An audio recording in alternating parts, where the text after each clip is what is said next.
Test, test, test. Okay, guys. I think. I think we're good to go. I'm just gonna wait for YouTube to upload the footage so I can see myself live. Okay, there we go. Hey, everybody. I hope you guys have all been having a good day. Loki's very energetic. I literally just got back from being outside with him, and he is raring to go and sniffing and smelling everything. He wants a treat, but I have no treats down here. He already had enough treats outside. But he says hello. Yeah. Um, let me put my microphone away a little bit. We have a lot to talk about, everybody. So we did have our big first, warning sign, so to speak, that shows some weakness as far as Bitcoin. We originally saw us come back down here to some of these support levels, and we managed to hold barely. I think without the CPI data kind of giving a boost to the market in the weird way that it did, I do think without that kind of big moment, we would have eventually broken down, just back down to like maybe the $20,500 level. And hey, Michael, happy to see you back, my man. Hope you're doing well. And so as of today, we did hit that premium level up here. Basically, instead of calling it premium, let's just call it that resistance level from way back over here. From it looks like August 15th. It's definitely been a while since we've had the opportunity to hit this level, and it was a great stop for us to do. Here are some of the problems we face, and here are some of the opportunities that we also face. In fact, actually, let's talk about the opportunities, then the bearish side here, then we'll go over some news, because the main reason we came down wasn't really involved with too much of the technicals here. It was more of what was being said by certain officials in the Federal Reserve and what was going on in the news and crypto. It was a swath of stuff, as I'm pretty sure you guys might have seen today. So, as far as Bitcoin's concerned, the real big issue is once we hit this level of resistance, we flatly got rejected. That's okay. We've had it happen plenty of times, right? Back over here, rejected, came back down, popped up again. I'm still not too concerned about this. Am I more worried about a potential downtrend? Sure, but am I again, freaking out or panicking? No, just like how we didn't have a real big reason to panic down here. I'm still taking it slow, but I'm still scaling out of positions I got back from over here. And today we hit one of those levels around 25,000. I decided to scale some of my coins again, and then I'll be looking to buy back in down the road. I still am too cautious to really want to buy at these levels. I know people have been thinking about buying, right? Let's say around 23,500, maybe 23, maybe $24,000, and trying to see if we can get back up here past 25, 26, 27. Basically hoping that we could break above the moving averages right here, the ones we've been talking about after the death cross, the 50 and the 200. That's really the big goal, I think, for a lot of you guys that are buying right now. To me, I'm still being a little cautious about it. We did manage to get above both of them over the last few hours or days, but unfortunately, we weren't able to close above it. We have 2 days and 21 hours left. I'm still hopeful that we have an opportunity here, but I'm starting to get more and more worried because we're starting to stagnate here. When we're going sideways like this, even if we did have a smaller breakout, it keeps me a little bit more concerned that, hey, this momentum that we were able to capture from way over here from like early January to about, early February, that momentum is kind of gone at this point, and now we're looking like we're just trying to go more sideways with a little bit more volatility. So we have a lower low and a higher high here. That's volatility that doesn't usually end well. However, we're still connected to the NASDAQ and the SPY and things like that. If you're looking over here at the NASDAQ isn't booming as much as Bitcoin. We're kind of going downwards and sideways. I would just say overall sideways here, watching out to see what happens with this 20-day moving average. I would say Friday, tomorrow, or Monday. And as far as the SPY is concerned, we're right against that 20-day moving average as well. We can always talk about the Dow Jones, but the Dow Jones does its own thing. This thing broke out like months before the NASDAQ and the SPY, so it hasn't really been a good indicator of what the market's doing. But as far as the NASDAQ, again, we did have a breakdown, a few breakdowns depending on what you guys are looking at. And the trend hasn't completely fallen apart. It just means the uptrend has ended and now we've hit a consolidation phase. We're hoping that these consolidation phases really don't drop us down below, let's say, $12,160 or $12,000. Let's just say $12,000 to make it easier because you might see the 50-day moving average around there soon and maybe the 200 daily moving average there soon. We really just don't want to fall back down below there because then we have to start maybe going back down to 11,500. That'd bring Bitcoin all the way back down to the $18,000 level. That would just be a really just a terrible time, right? But so far, the economy is still solid at this point, or perceived to be solid, right? Even though we still have these warning signs going around. The market still feels confident about where the economy is, where the job market is. So I don't think in the next few weeks or something, again, that we're going to just be falling off of some type of cliff here. I'm still holding strong in that sometime in quarter 2, quarter 3, we're going to be having a pretty bad experience in the market. But we're still in quarter 1. Quarter 1 is January, February, March. We still have like a month and a half left. So again, I'm not too concerned in the short term. Might we face more volatility? Sure. Will it be a little bit more difficult to get some larger swings like this in the future? Sure. But I think we're going to be fine overall. This is not really my time to panic. It's just, to me, not a time to really be buying besides dollar cost averages. I think we've hit kind of an oversold marker here, and I'm just like taking a break, like I said, over the past like week and a half now. I'm just chilling, maybe a swing trade here for like 24 to 48 hours. I still don't feel the need to be doing a lot of buying like when you're hitting crashes here or hitting crashes here, or just, these zones, so to speak, where everything looks really gloomy. I don't really feel the incentive here. If I were to take this indicator off right here and just open up your basic RSI, right? We're getting kind of high up here. I don't want to be buying up here personally. Now, we're not as high as we were just a few days ago, like right here when we kind of maxed out, but we're still a little too high for my comfort. And you're starting to see, again, the momentum really start to shift back, at least to the sideways, or at least cooling down as far as the momentum's concerned. This is the SPY. You see the NASDAQ. NASDAQ managed to pop above over 70. Still a little bit more concerning to me. Maybe as far as your typical MACDs and stuff, it's still looking, not terrible. But you can see, right? Actually, no, the MACD just flipped over here on the daily chart as far as the NASDAQ. So that is a little bit of weakness right there. Kind of matching what we just saw here as far as the RSI getting too hot. SPY crossed over again. I don't know why. I thought this was actually a little bit different here, but I haven't checked it out in a few days. But you're starting to see that momentum shift. Are we going to crash? No. But can we take a pretty decent dip over the next couple weeks? Sure. Okay, so this is what I'm preparing for as far as Bitcoin's concerned, okay? Right now, I'm not buying anything unless it's something more of a 24 to 48 hour hold, which I told you guys about. I'm still not buying anything as far as Bitcoin's concerned. I'm being patient at this point, because I do think we might have another opportunity to test out the 25,000, but I'm hoping that tomorrow's market goes a little bit more sideways here. You guys will remember that we've been talking about this $25,000 level for a while. This is really that price target that I think the majority of the people are looking for. Maybe if I just go over here to the weekly chart, zoom out a little bit, put a line back in there, you can really see that's going to be a hard part to get above. I think we can still do it, but we're going to have solid news, everybody. On top of that, we have the death cross incoming that's already happened. That really gives me pause to what's going to happen over the next few weeks as well, because the only death crosses that we've really had so far this cycle is this one that we don't know what's going to happen. This one, well, we don't know what's going to happen, but FTX kind of messed it up, so we just don't really know at what point, right? And this one over here that really led to a pretty nasty cycle, which this drop ended up like really crushing the Voyager, the Celsius, the BlockFi, stuff like that. And that's what kind of made this drop even that much worse. But so far, we're just seeing some problems here. Now, going over to the 4-hour chart, I told you guys I was going to try to use these indicators and tools a little bit more in here. Let's go back over here. There we go. As far as yesterday was concerned, oh, do I have to change that? Shucks. Can I do this in a way that is easier for me to do? Normal. That should make it a little bit larger. There it goes. Okay. Well, you have a change of character here. And if you guys took the opportunity to buy, awesome. You guys ended up making some great money. If you guys decided to short around here, it looks like you guys made some good money.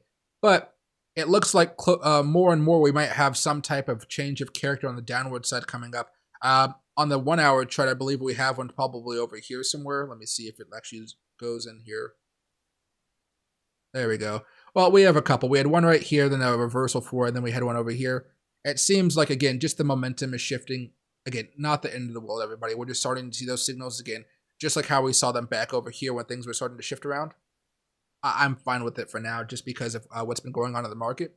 But I think we have to talk about, guys, why shit hit the fan just ever so slightly today. where the NASDAQ was down 2%, the Dow Jones was down about 1%, and the SPY was down almost 1.5%. Kind of having like a okay day. This the end of the day just snap, right? Snap, crackle, and pop, so to speak.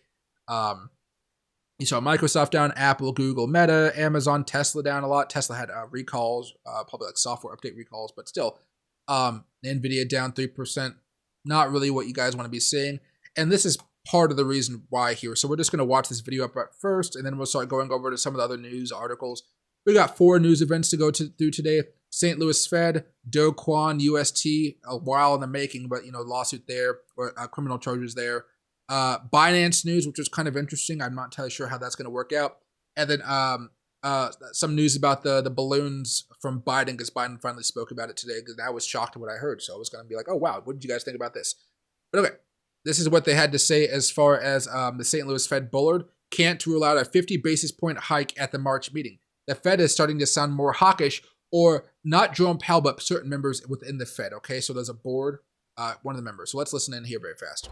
Thanks very much, Sarah. St. Louis Fed President Jim Bullard saying that he can't rule out a 50 basis point rate hike at the upcoming March meeting, and he said he advocated for one at the last meeting as well. I'll read you some other comments that are now on the wire here, reading wires from Reuters. He says he sees a policy rate in the range of 5.25% to 5.5% as appropriate. I can tell you that I know he has been at that level, which, as you know, is a quarter point above the average Fed official. He does see the drop in long-term yields as confidence that the Fed will fall, that the inflation will fall, and less need for inflation.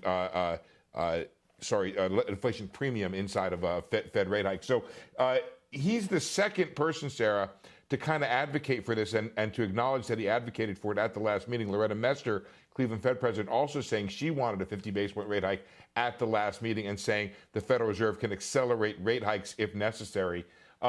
Not much impact in the bond market, which, as we've been reporting, has already sort of started to think about the idea of an extra quarter point, maybe going into June, or perhaps being down to 25. But the stock market did indeed fall off on this news. Last I looked, Sarah, it was worth about 20 points to the downside for the S&P 500.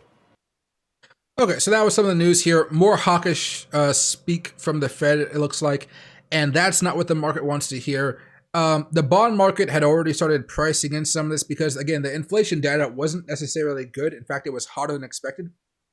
But again, the market has been kind of irrational at this point, and I to the life of me, I still don't know, maybe besides a few technical spots, why the market continued to pump. Partly I just think it was because a lot of these stocks still had a little bit more room until they hit those resistance levels. If we go over here to what Apple's been doing and some of these other plays that we talk about a lot, there we go. You'll see Apple is still kind of in this resistance zone, but it still has more room it could actually pop up. And so far, it's just been riding that support. Tomorrow, if we go sideways, Apple's going to be breaking down out of this uptrend. And Apple's uptrend has been going strong since January 6th, over a month. If we break down below it, again, no certainty that we're just going to be crashing down. But since we're kind of overbought at this point, you would probably think we're going to come down a little bit more here, okay? So that's what's a little bit more concerning to me. Hopefully, we find some way to hold on some more if you guys are more of the opinion that we should be going up. Microsoft here still has a long way to go. It's showing some weakness as far as smaller breakdowns. But again, how much weight are you going to give to that? This could be the start of a move to test out the 20-day moving average, sure. But I'm probably not going to be too concerned on this one just because of all the crazy action we've been talking about as far as Microsoft. The Bing thing, which has been having weird conversations apparently with journalists saying it wants to be alive, which freaked me out. And then also what we've been talking about as far as, the ChatGPT stuff, right? So fine, we're above resistance. This thing is overbought more than other things. But again, I feel no incentive to even try to buy puts on this for now. I'm kind of just waiting to watch to see what happens with some of these more these longer term trends that we've been following since about January. Okay, Netflix over here showing weakness as well. Tesla showing a little bit of weakness around the 200 daily moving average. This is more of a recall day, but since it has come up so much, of course I'm going to be watching it. More about what's been happening with the 20-day moving average, though. Tesla's already broken down. See, it's already broken down today. I'm watching it closely, but I think we might have to figure out what's going on around this 188 level. If you guys were going to do a day trade, probably Tesla might be the thing if you guys want to look at some puts for tomorrow. Amazon, again, this one's already been hit hard because it had a poor earnings report and a poor guidance. This is already broken down as much as everything else. So again, we're just starting to see more weakness, guys. So going forward, I'm being cautiously optimistic that somehow we can pull this out. But again, we're just in a consolidation phase and we need to keep on moving up because there's time limits to a lot of these moves that we're looking at, right? We go over here, a little bit of support there, a little bit of support there. We've already broken down out of that trend. Maybe if people wanted to go over here, this is that we broke down there today. There's more reasons to be cautious, I would say right now. But even when we see a lot of these breakouts occurring, again, we're just going more sideways. We're not necessarily just plummeting to the ground. That should be welcome news to a lot of you guys because in the past, whenever we had the slightest breakdown, usually, things would just get pretty ugly. Back in last year, the slightest breakdown just really started to kill us, and it got really annoying really fast, and people didn't like it. But be careful for all the stuff that pumped up a lot. Facebook's already giving back a lot of the gains here. This one is obviously just ran up so much so fast because of course it crashed in such a wild fashion. But this is one of those signs where at times I'm saying, hey, I could foresee some volatility on the downward side going into the weekend and tomorrow. I'm just hoping that maybe we can mitigate some of that by actually having a very robust day tomorrow and making up for some of the gains because at the end of the day, really things were going okay, and by okay I just mean sideways, until we saw Bullard speak here and give his announcement and say, hey, I kind of wanted 50 basis point rate hike. I didn't want 25, I wanted 50, and another lady said I wanted 52. That can lead to some more issues here, especially adding on to some of that inflation. Those two things make sense. Hey, inflation was hotter than expected. Hey, inflation's going up. Whoa, that's not good news. Maybe that means the Fed has to raise rates. Oh, wow, now there's people at the Fed saying, wow, yeah, we should actually do more than 25 basis points, or maybe we should do an extra 25 basis points at the end. It could lead to a lot of confusion here and a lot of uncertainty. And the market for the last month and a half has not been uncertain. They're like, hey, there's going to be rate cuts. We're going to do awesome. It's going to be great. There's going to be no problems this year. We're not even going to have a recession. And now, because of higher inflation, maybe the more hawkish speak, people are like, uh-oh, might we have a recession again? People are overthinking it quite a bit. And again, we'll just have to wait and see how that turns out. On other news here, SEC has charged Do Kwon Terraform with fraud in connection with the Terra collapse. I don't know where this guy is. I don't think he will actually go to trial because I don't think he's actually in America. Unless we send in SEAL Team 6 or something into whatever remote country he's hiding at. Maybe he's hiding in China. I have no idea. I just don't think this guy is going to face any justice in the short term here. I really don't know. I really don't know. But the big news seems to be the Securities and Exchange Commission charged Terraform Labs and its CEO Do Kwon with fraud, alleging that they orchestrated a multi-billion-dollar crypto asset securities fraud, the SEC said Thursday. Right, so, and they kind of break down what happened to Luna, the UST peg, all that type of stuff. But, I wouldn't say that had a huge part in the crypto market, but it was pretty good news. I think most of you guys should pay attention to. You guys can look up on it a little bit more, but the highlight is Do Kwon is being charged. He's not in the country, so I doubt he's actually going to be arrested unless Interpol somehow finds him, right? This was probably the most concerning news for crypto today. Now, I don't think this had too much of a crazy effect, mostly because a lot of the drop we saw correlated more to the rejection we were seeing on the markets based off of Bullard's comments, the guy from the Fed. But I do think this is something we should talk about. It seems like this may be old news. I'm not entirely sure, but it does just kind of raise a red flag that I want you guys to be aware of. I would all of you look deeper into this if you guys actually have assets on Binance or Binance US. Just as an extra precaution, I can only do so much research here because I started the second channel. I'll talk about that a little bit later. But let's just kind of go over it. And this is something I feel like I should read, not just kind of skim over. So it goes on to say, global cryptocurrency exchange Binance had secret access to a bank account belonging to its purportedly independent U.S. partner and transferred large sums of money from the account to a trading firm managed by Binance CEO Changpeng Zhao, banking records and company messages show. That kind of just gives me reminiscence of Alameda, Alameda. Probably not the same exact thing, but again, it makes me a little bit concerned. Over the first 3 months of 2021, more than 400 million flowed from the Binance US account at California-based Silvergate Bank to this trading firm Merit Peak Ltd, according to records for the fourth quarter, which were reviewed by Routers. The Binance.US account was registered under the name BAM Trading, the U.S. exchange operating company, according to the records. According to the records, Binance US, and this is back in 2021, so this is like 2 years ago now. Now, company messages show transfers to Merit Peak began in late 2020. Routers couldn't determine the reason for the transfers or whether any of the money belonged to Binance US customers. The exchange public terms of use at the time said its customers' dollar deposits were being held at Silvergate and a Nevada-based custodian firm called Prime Trust LLC. Prime Trust made $650 million in wire transfer deposits into the Binance.US account during the quarter, the bank records show. So basically, that's kind of it here. The Binance US spokesman, Kimberly's, did not address Routers' questions about the transfer details in the bank records. In a statement, she said Routers' reporting was using outdated information. Without elaborating further, she added Merit Peak is neither trading nor providing any kind of services to the Binance US platform, and only Binance.US employees have access to the bank accounts of the US company. Sauer did not specify when Merit Peak activities ceased. The Binance Global Exchange Binance CEO Zhao and Prime Trust did not respond to detailed questions about the transfers. A Silvergate spokesperson said the bank does not comment on individual customers. Binance US executives were concerned by the outflows because of the transfers were taking place without their knowledge, according to messages reviewed by Routers. The CEO of Binance.US at the time, Catherine Coley, wrote to the Binance finance executive in late 2020 asking for an explanation for the transfers, calling them unexpected and saying no one mentioned them. Okay, red flag kind of popping up there. Where are those funds coming from, she wrote in one message.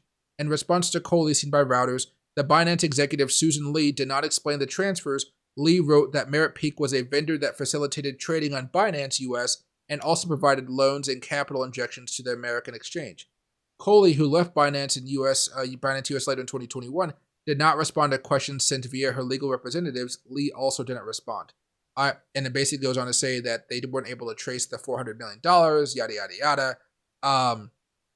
But it just seems to be something weird happening here. I'm sure there'll be more clarity over the next few days.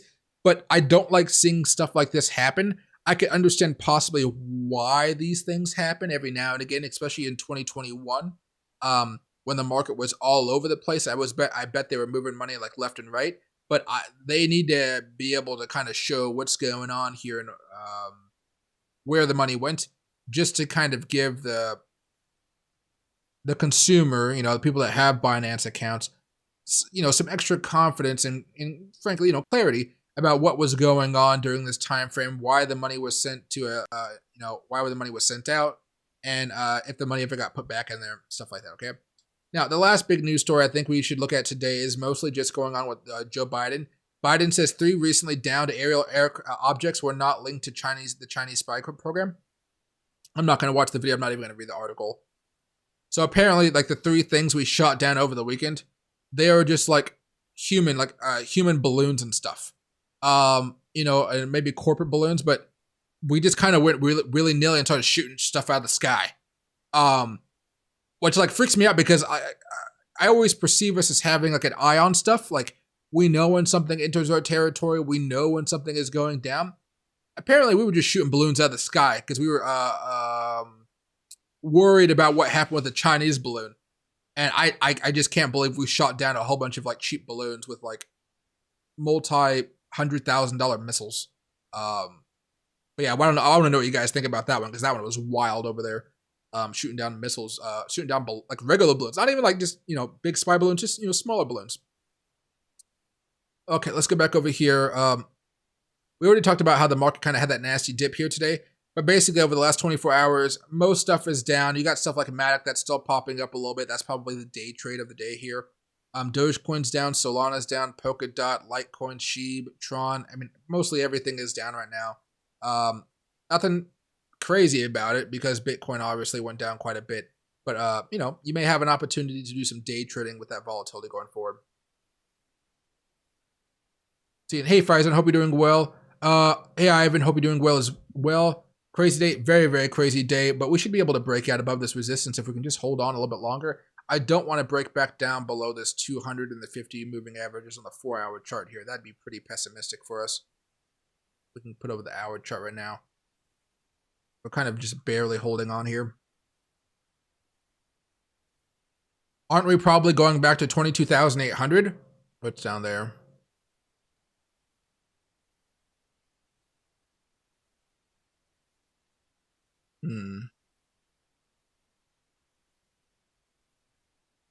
I would say maybe a pit stop at the 20-day moving average. Or no, that's not the 20-day. Sorry, excuse me. That was the 20 on the 4-hour. 22,900 or about. My main concern, Michael, is maybe today we have a poor day or maybe more of a sideways day.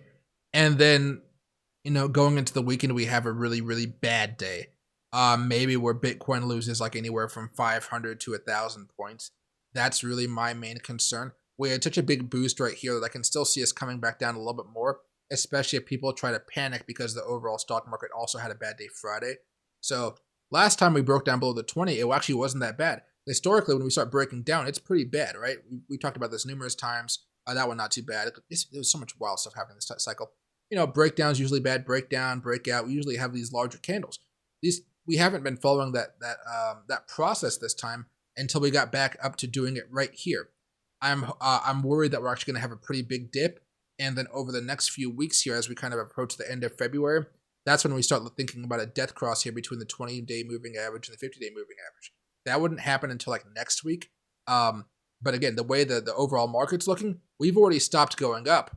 We're just kind of going sideways at this point, and sideways is not going to be enough for Bitcoin to keep on rallying at the pace it has.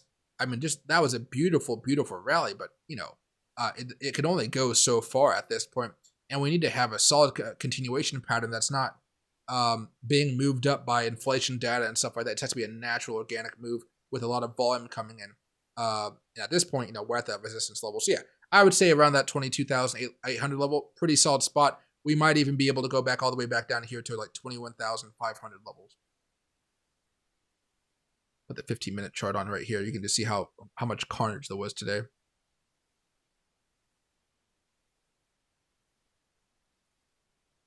see. Give me one more shot at 16. I think a lot of people want that as well. And hey, Michael, suddenly this is a whale stream. What do you call it? It's been a pretty eventful month, that's for sure. And hey, Monica, what is your opinion on PXD looking for an entry point? Same for DVN. So DVN had a poor earnings report. It went down a little bit here. You can see this is the earnings right there. There you go. You're kind of getting closer to that first support level. For me, for something like this that kind of has a dividend play, I'm not entirely sure if you're looking for a longer term hold or a shorter term hold. I would still be choosing to dollar cost average, but I might make something more of a bulk buy-in right now of a couple $1,000 or a couple $100, whatever you want to put in there. And then kind of write it down to see if we're going to come back down here to $49. I'm still concerned, talking about energy here, we kind of have to talk about the oil prices. Remember how we were talking about this trading range here? I'm still concerned that we're not going to be able to break above this trading range like the, and we're still going to be, maybe we should just go to the weekly one. No, it's kind of matching right there. Where we still stay within this range of around $80 to $70. Every time you hear OPEC talk, this is the range they want to keep things in. I'm wondering if we're going to come back down a little bit more, and that could actually push DVN just a little bit further down, maybe just back down to the $53 range and possibly down here to the $50 range. Because the more I look at this, this thing has stopped kind of rising after a while. They're still making a lot of profit. You see a bearish sign right here. That's not good as well. So, I might say if you're going off a weekly chart, maybe around $53, $53.50, you can make an entry position. I might be more willing to do it sub 53, so maybe around $51 to $52 might be a good opportunity for us. You can actually see this weekly death cross that's about to happen over the next few weeks as well. So I'd probably say the first position I would make might be $52.50 for just a solid number. And then after that, if it manages to make its way back down here to $44, I might take another opportunity to buy around that zone here, $40 to $43, and then hope for a reversal as the oil market kind of bounces off of that $70 zone. PXD is different for me because I'm holding this just for the long term because it does have like 11% dividend for us. But you can see right here, this is already having a similar movement, unlike a ZOM. A ZOM chart looks much different than a PXD chart. So you look at ZOM, going up, up, up, up, up. Not as high dividends, but this thing is a money-making machine. Now, go back over here to PXD. Definitely a different story. Not bad, but we've been in this long consolidation pattern for a while. And I do think if you are going to be looking to buy in, that first buy-in can be around here around $200, $200 to $205. And then afterwards, I'd be really just trying to buy around this 200 weekly moving average, somewhere around 175, 170, 160. Oh yeah, 167 to maybe 175 levels down here. We had a pretty decent trend for a while. We managed to break down out of it, kind of going more sideways, obviously now. But until we get some better news, I would say, as far as the overall economy staying strong after we kind of had this weird inflation report and kind of scary stuff, I would still say small nibbles in over time, but maybe a few bulk opportunities around $205 to $200, and then back down here kind of around 175. I would take that second position in there because I think you might have a short-term bounce around here, but I think in the medium term, we're probably going to be going back over here within the next month or so, back down to 175. We've had a really good rally with oil. I don't think oil is going to be plummeting or doing anything stupid, like, not stupid, but crazy. But I do think we need to have a little bit more of a moderate pullback as oil prices try to figure themselves out again. If oil prices do not go down heavily and we somehow stay at the $75 to $80 range, maybe we don't actually break down below the 200 range, and maybe Devin doesn't break down below that second range to that second range as well.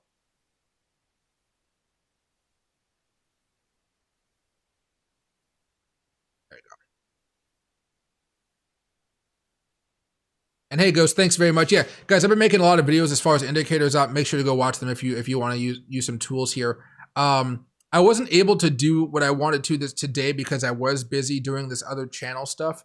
But now I have another channel out there. I kind of set everything up. Over here very fast. Let me find this.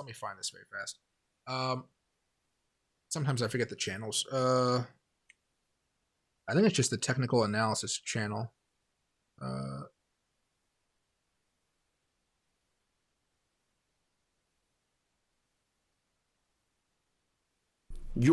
Whoa, no. Channel. There's a channel out there called the trading channel. It's a play off of that one. But I don't know if I can find it here. I'm just trying to not block the whole chart for you guys. Just go to channel. There we go. Okay. So it's this one. It has all my old videos on it from like this channel, but I've been starting to add more videos here. It only has like 900 subscribers here. So if you guys haven't already, make sure to go subscribe to it. It's just called literally the technical analysis channel. I'm not going to worry about all the fancy glitzy stuff like I do with my main channel, but I will be doing short versions of indicators. So short tutorials. This one's like 2 minutes. If you guys wanted to watch the longer one, it's like 30 minutes. Of course, the 30-minute one gives you everything. But if you guys are just looking to make some like money in an easy way and understand this indicator in 2 minutes, you guys could do that as well. Usually I'd recommend watching both. Usually this one's going to teaser you into it, whether you want to see the longer one or not. But yeah, I've been making a lot more videos for you guys. I think they've been pretty fun. They've been pretty informative. And tomorrow, since I have more free time now, I'm going to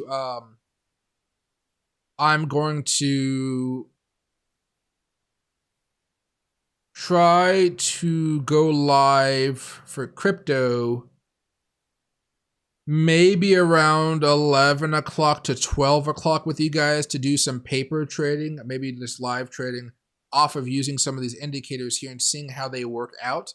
Because I am curious to see what's, if I could use these more for day trading IDs and stuff like that. I want to go till maybe 1, but I know tomorrow I'm going to be busy around 1 o'clock because I have to start making bread. I was supposed to make bread for myself today, but I didn't. and I really didn't eat anything today besides a protein bar. I think my medication took away all my hunger until like maybe a half an hour before this stream. So I need to get some food in my system and get some good stuff in there. And thanks, Ghost. I appreciate it. And hey, Aaron, happy to see you back as well. Thanks for liking my tweet from earlier. Hey, Haram. Oh yeah, guys, I've been tweeting a lot about this Ohio stuff. It is the most wild stuff I've ever seen in my life. How everything. Like, if you guys get a chance, go look at like Ohio chemical disaster, or just Ohio. You don't even have to look at my tweets; they're not important. Just go look to see what's happening in Ohio. It's a freaking travesty right now. Oh, excuse me. Hey, Pamela, do I recommend a good day trade? I probably wouldn't say I'm not going to do any real trading until tomorrow morning once I see what's happening with the market as we see Apple and Microsoft and some of these other assets test out some of these support levels. For now, though, I would say I'd be looking at the 4-hour chart and waiting for us to get back over here towards the 20 moving average over here. I don't really feel an incentive to buy right now. I'm kind of fearful that we're just going to see a wick up, and then tomorrow, if the market continues to break down, a big move down here, back down to like, again, 22,600, 22,500, 22,800, as Michael said. So that's what I'm worried about at this point in time. But I'm still pretty bearish on the overall market, so to speak, right? I just had a conversation with a friend today, and I'm just scaling out of swing positions. I'm not buying anything for the long term besides my normal strategy of buying the big crashes, and then of course doing a little bit of dollar cost averaging here and there, just with some preset numbers, like, buy a certain amount of Bitcoin every week, buy a certain amount of Ethereum every week, Dogecoin, stuff like that. I think Ethereum is going to move back to the low now because the US is looking to ban staking.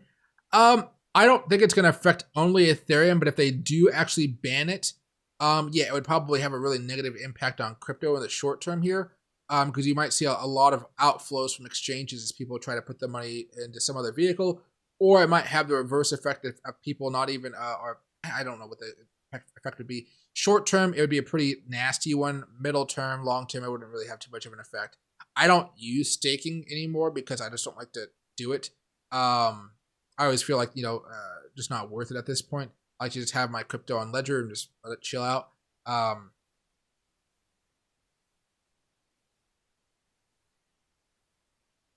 I would say just be aware every now and again of what's happening, but I don't even think the process has even gotten out of committee. I don't even know if they've actually done a formal hearing on staking yet to determine if they need to ban it.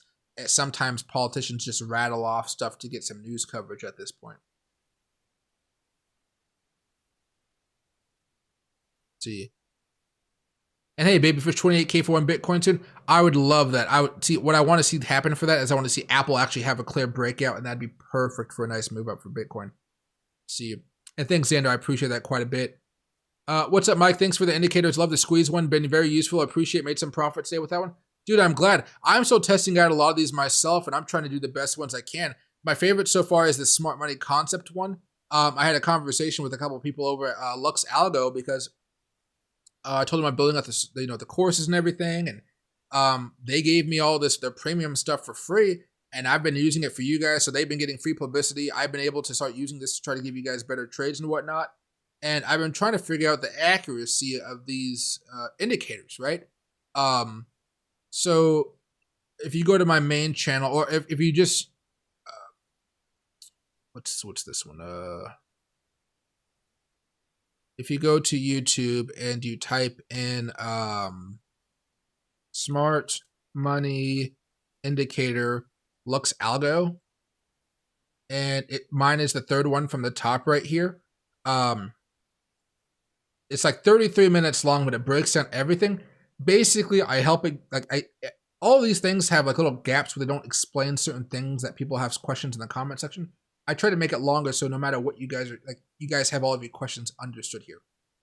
But after this video, whatever, go to your search bar, type in Smart Money Indicator Lux Algo. You'll find it there, third from the top. Click on it if you want to. But basically, the way it's kind of designed has been pretty nice. Maybe if I open up another layout here, it'll make it a little bit easier. Let's go to.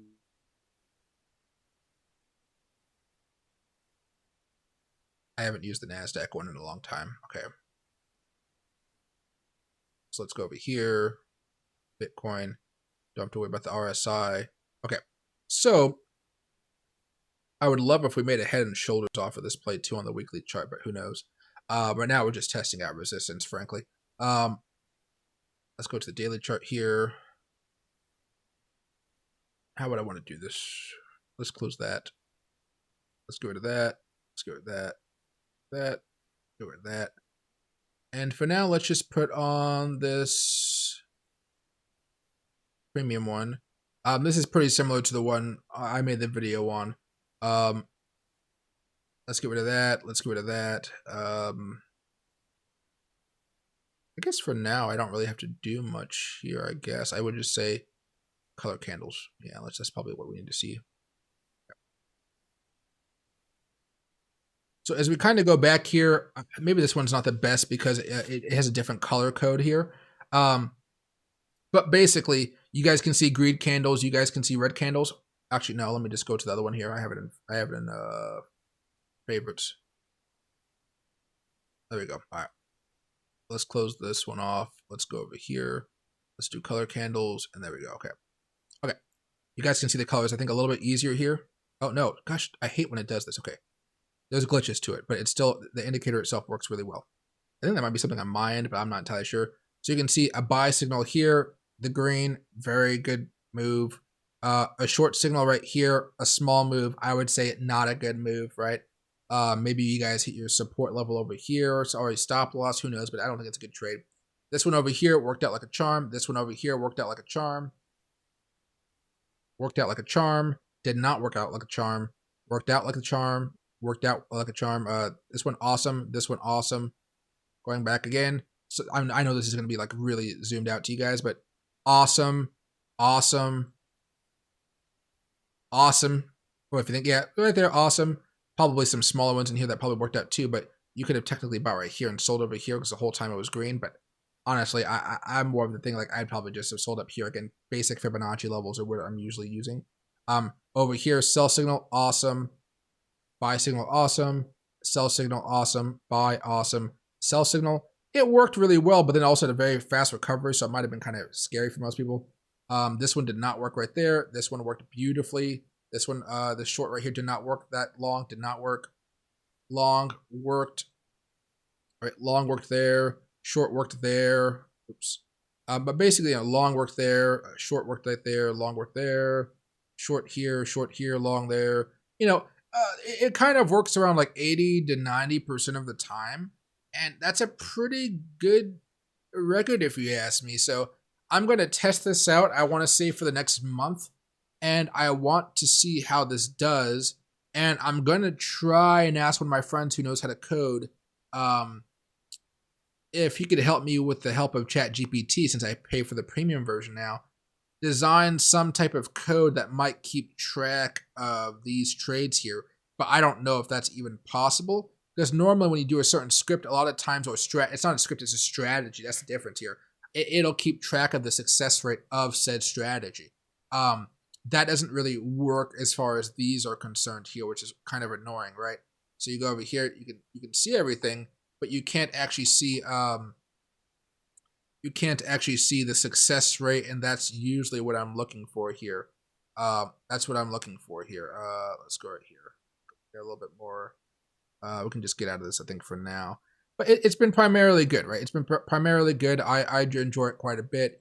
You look at the 4-hour charts here. We're still bullish right here. The buy signal was right there, still worked out. Buy signal here did not work out. Sell signal right there did work out. Sell signal here, I would say, did not work out. Buy signal way down here, that one worked out. So, understanding what's going on in these areas really does make a difference. So you don't have to just sell off of this, or short off of this. Maybe you want to short if we have that change of character, then we also breaking down below support, that type of stuff. Or personally, maybe change of character, but also following a death cross here. You see the death cross right there on the 4-hour. Oh my gosh, now we're falling down. That makes more sense to me. But you can see if you follow this one, you can see how the whole thing was red for a while. My stop loss would have hit if I tried to short this thing. Sure, it kind of came back down to earth, kind of around that part where you would have opened the short, but your stop loss would have triggered. So sometimes the stop loss just triggers. There's nothing you can do about it.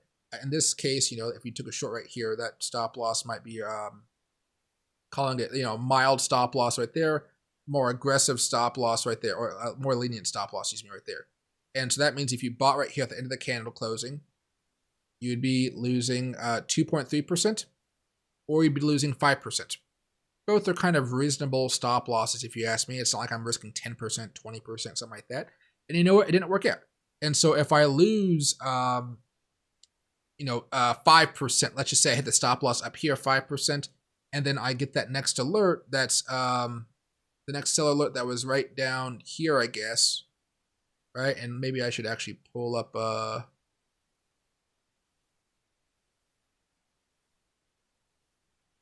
probably should not use this one. I should probably go back a little bit further on the daily chart. Let's just go for the larger swing move here.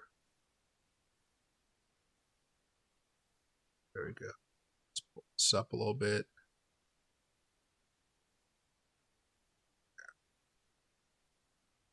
No, using the 4-hour chart. Yeah, okay.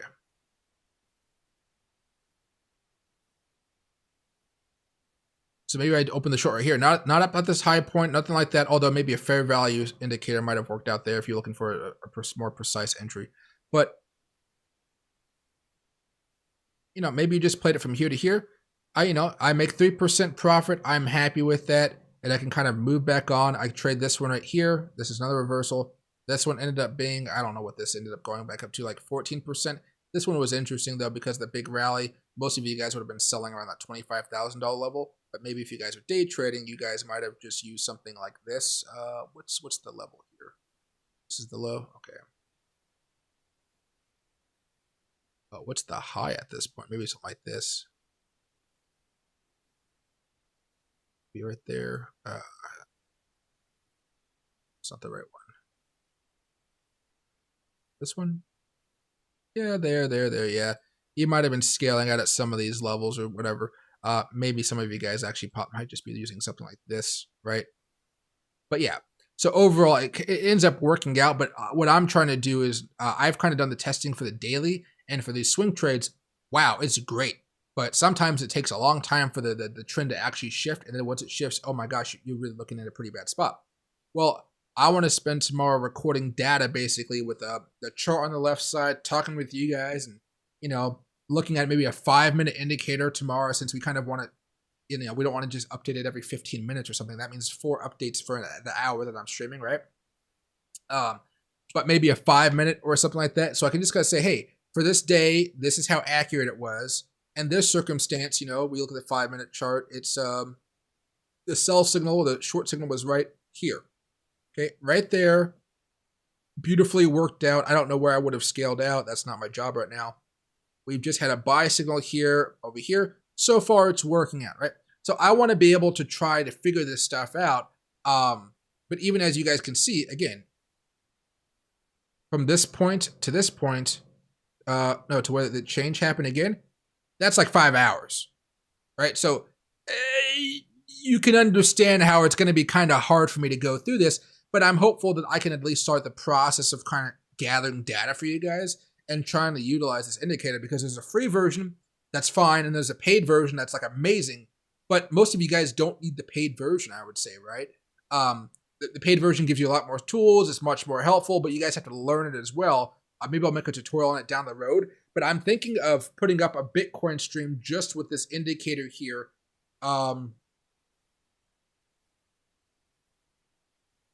On the 15-minute chart, perhaps, but like a full screen 15-minute chart. So something that looks maybe more like this, where you guys can see. I'm blocking part of it, but you guys can see like that. Maybe have the colors in here, so you can see. Short right here. Oh wow, we went lower. Long right here. Oh wow, we went higher. You get what I'm saying. And maybe if I go through this one, I think this one has other tools like trend lines and stuff. I haven't learned how to use the trend line tool on this one. If I clicked it right here, you're going to see it looks a little bit different. So right here, trend line right there. See the breakdown, not a breakdown, but more of a sideways move afterwards. There was a trend line right here. I want to find a way to get it to be a little bit more accurate. Like I want this one to be a longer one. Basically, I want to see longer trend lines, not the shorter ones here. The longer ones are what I want to be more focused on, but I have to talk to my friend about it and get like a little bit more of a tutorial on how to use this one here, because the only breakdown I've really gotten is from the main one that's free for everybody. So but yeah, let me get out of that very fast. Go back over here, chill out a little bit. There we go. All right. But yeah, so I'll be doing a lot more of that going forward. I know I got busy with this video today as far as the second YouTube channel, but there will be a lot more stuff going over there. So make sure to give it a shot, or give it a check out. Look out for new videos on there. One of the reasons I'm starting to put more videos on there is 2 reasons. If I put more than like 2 videos on my YouTube channel, maybe 3 videos a day, it stops notifying you guys, and you guys already know I have trouble getting notifications out to you guys in the first place. So I'm going to try to do 1 stream a day, maybe 2 streams, depending on how everything goes, and then maybe 1 video, and that'll be 3 things max. And I'll have to see how that kind of works out. Now, for the other channel, I can put out like 3 tutorial videos or 2 tutorial videos a day, maybe a short or something like that, and it'll make the process just go a lot faster, right? So I'm hoping to see all of that kind of work itself out as I kind of work through these kinks. But that way I can do a technical analysis video, maybe on Bitcoin one day, the next day Dogecoin technical analysis, maybe the next day Matic technical analysis, and just give you guys some opportunities wherever I see them, using some of these indicators as well, but mostly just giving you guys updates on some of the coins that we like to watch a lot, like Solana, Ethereum Classic, Matic, Ethereum, Dogecoin, Bitcoin, right? Stuff like that.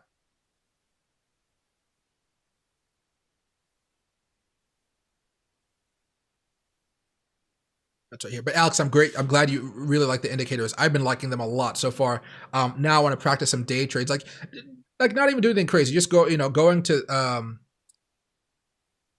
trading panel, opening this up, doing paper trading account, starting off with like $1,000, maybe a 5x leverage, and just kind of see where this goes. Maybe no trade more than $50 before leverage hits it. So and just what a small investor might be trying to do during these experiences, and then also using different tools here to find the bottoms. Whether we're using like Fibonacci level stuff like that. I got to find out. Oh, this one's kind of an annoying one, isn't it? Yeah, it's like right there, right? So finding out those bottom levels here, because I might have just scalped this sucker from here to here. You just never know. It goes down a little bit lower, maybe back around here from a support level, so maybe to the purple line because it matches up a little bit more with support. But I want to do a complete test on this, and maybe I can use this for the courses I'm making for you down the line, because I can say, hey, here's a great tool to get you started. This will help you guys out a lot. Maybe you guys can be earning money while you guys are learning some other stuff, because this isn't going to make you a millionaire or anything like that, but it can help you just get more consistent as far as the profits are concerned, right? Maybe it'd be unwise to go against whatever trend this thing is recommending on the 5-hour chart or the daily chart with Bitcoin, but maybe it's okay to go against it if you're on the daily chart for Tesla, that type of stuff, right?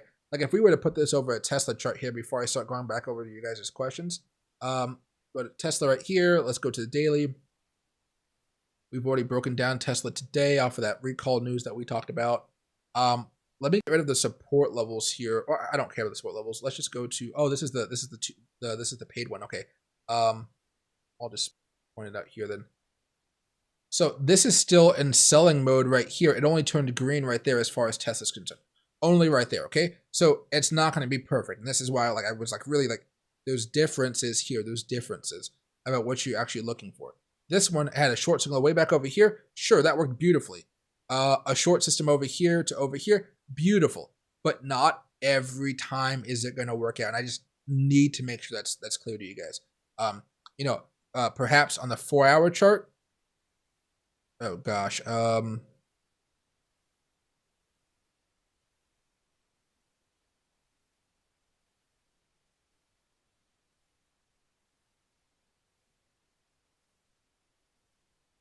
Actually, let's apply that to all.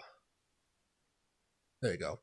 So it did catch the bottom over here on the 4-hour chart though, and right over here, not the ultimate bottom, but my head's bugging.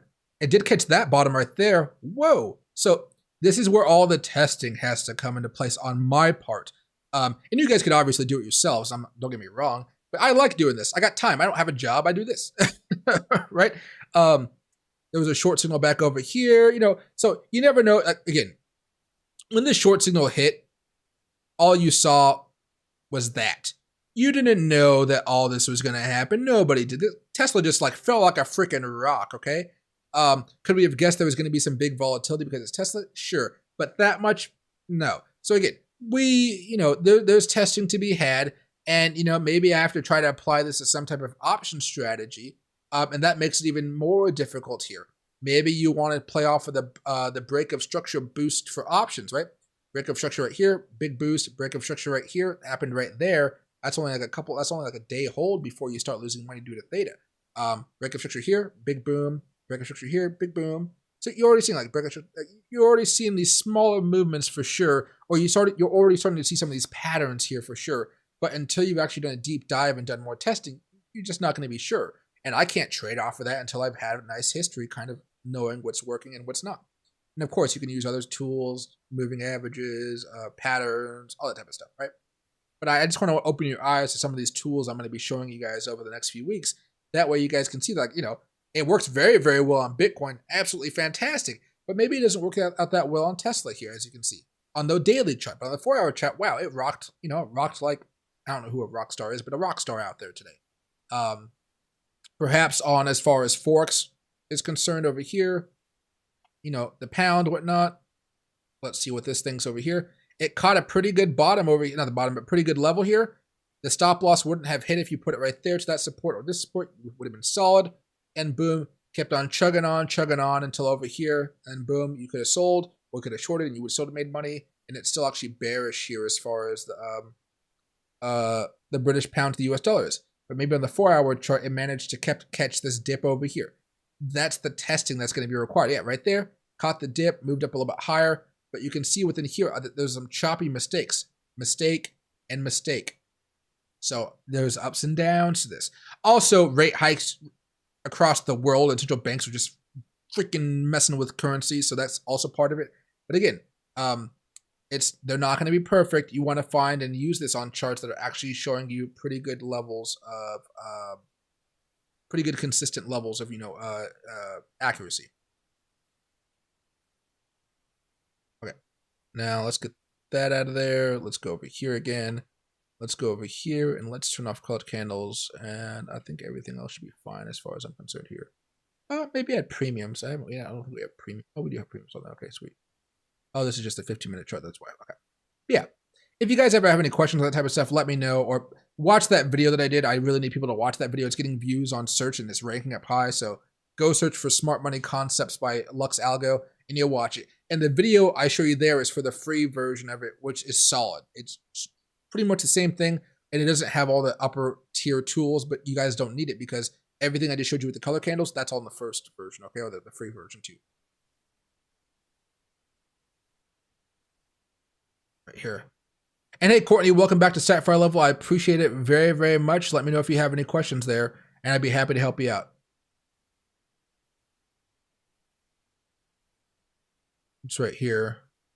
Don't let Loki eat the bread. I am watching the bread like a hawk. So I went to visit my mother today because she didn't go to dialysis because she wasn't feeling too well. She has like a new medication that's making her stomach hurt. But she's doing better now. I made her some tea and some coffee and stuff like that. She bought a new French press, so she's just having me make stuff with it whenever I visit. Loki went to go say hello. But today, I told her that I'm going to be making her a loaf, so I'm going to be making her 4 loaves of bread, I think. Not like your typical white bread, but the challah bread that I showed you guys before. I don't know if I still have the photo of that from a while ago.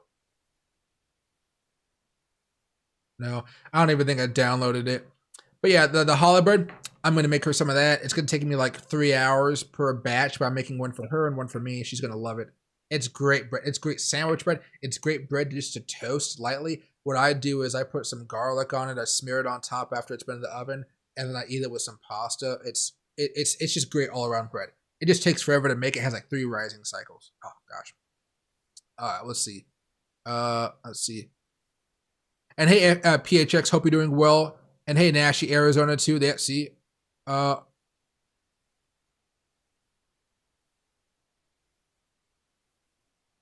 see.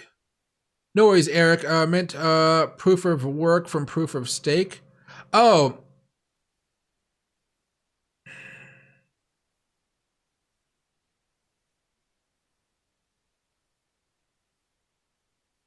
there might be some issues there. I'm sure there will be. My main concern is how that might affect some of the fee structures that have been kind of getting reduced over time. Will it become that much more expensive to do a lot of these other transfers and transactions? I remember back in the bull market, sometimes you wanted to buy a coin, do a swap for a coin, and the gas fees at a certain point in the day might be somewhere upwards of $160 for the transaction. I don't want to see anything like that going back up, but I haven't looked too much into it. Normally, I just kind of accept whatever the government puts out because I know I have no way to stop it. I just try to mitigate whatever they do, so it doesn't hurt my portfolio too much. I'm still not gonna, like, based on the Ethereum price action, I'm still not gonna be like selling off Ethereum because I think somehow this is gonna crash Ethereum to like number 3, 4, 5 or something like that. I'd still be fine with it. Holding for the long term, right? How about 16 for Bitcoin the next 2-3 months? Yes, I definitely think we can come back down to 16,000 over the next, I would say, 2 to 3 months here. I'm so this is my thought process here based on like how a lot of the market that we've been talking about, or a lot of the stuff we've been talking about revolves around the Fed. So we're gonna have another rate hike here. I think it's March, late March.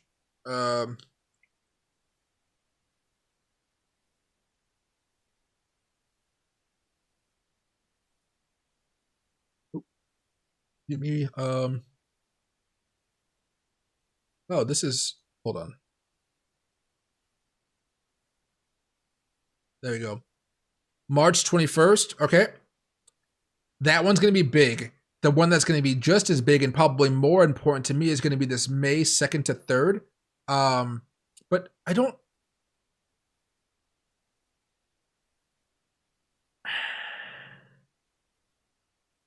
don't know if we're going to raise rates in May or not. Maybe. It depends. But basically, sometime in May, maybe even June, we're going to have an idea of what inflation's been doing, and we're going to have an idea if there's going to be more rate hikes needed. I think once the market gets it into its head halfway down the year, kind of around Q2, middle of Q2, maybe into Q2, once we have it, the market has it within its head that, hey, we are absolutely not cutting rates in 2023, I think that's when you start to see a lot more hesitation, a lot more crashes occurring in the market. Okay.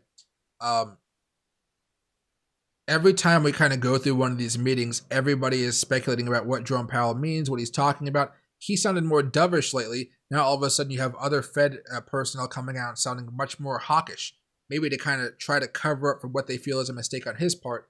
Because if you think about it, the market really shouldn't be this high based off of how the economy overall is doing. Sure, are companies making money? Yes. Are their revenues going down? Yes. Are their guidances going down for the rest of this year? Yeah, they're not going to be making as much money, frankly, right? And then you think about other stuff here as far as, again, like Dow. Let's go to the weekly chart here. Actually, let's go to the monthly chart. Does it make sense that the Dow Jones is about less than 10% away from all-time highs right now? It doesn't make sense. It doesn't. Well, to me, it doesn't make sense, okay?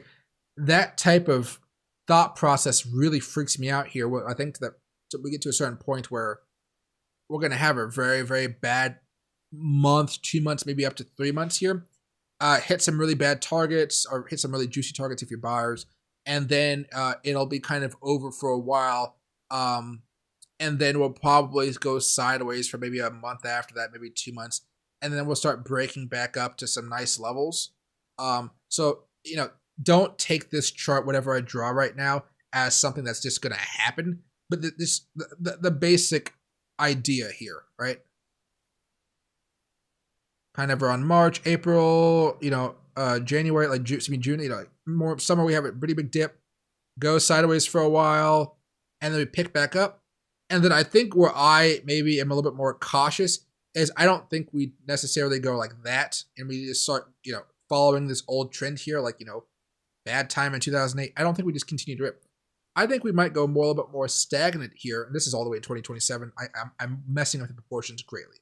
But I think we might just go more sideways, a little bit more with some picks, and then all of a sudden, maybe then we start kind of going more sky high. I want to see when quantitative easing is going to finish up, because I'm not entirely sure if we do go into a recession, which I think we will, and if we do cut rates, I'm not entirely sure how low we are going to cut rates this time, because we're still going to be kind of antsy about inflation. Now, I'll show you another chart here in a second. If Jerome Powell does not get renominated, which I doubt he will, after whether it's Biden, Trump, DeSantis, Governor Newsom, Nikki Haley, whoever ends up becoming our next president, next cycle, if Biden's reelected, I don't think any of them are going to put Jerome Powell back in place after he kind of messed up with inflation. Don't forget transitory.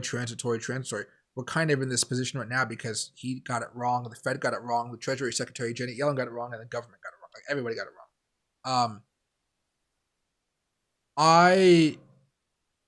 The only way I can see us having a really good market really, really fast in 2024, perhaps, maybe mid 2024-ish, is if we get a new Fed speaker who's much more inclined to lower rates, which could definitely happen if a president wants to spur the economy again, get higher approval ratings and that type of stuff, right? Over maybe the best interest of the monetary policy of the United States. That's kind of the give and take here, right? So we go over here and we go to the Fed interest rate chart. Is this it right here? That's a chart. It's not the chart. We used to have such a good chart on standby. Oh, you know why? Because we're using Bing instead of Google. There it is, right at the top. Okay. You kind of look historically, you see what kind of happened in 2010. Obama came in, had to deal with the financial crisis. We've historically not supposed to be at these low levels that we've been in for the past 10 years, 12 years. Maybe we might just be kind of more over here like we were in the 90s. Maybe we just kind of stay around the 5s unless we do rate hikes, or maybe we just stay around the 3s or something like that. Maybe we stay at the 2s, who knows? But, you can even see once Trump came back into office, he did some tax cuts, some spurring of the economy. Some of Biden's policies started to pick up after a while. It was kind of like Obama had some decent policies, but there was like a tad too much red tape. Trump came in and started slashing all of that red tape, and then it kind of just like made things a little bit easier, as well as, more dangerous in certain aspects, right? But, we were raising rates and we were kind of up here to 2.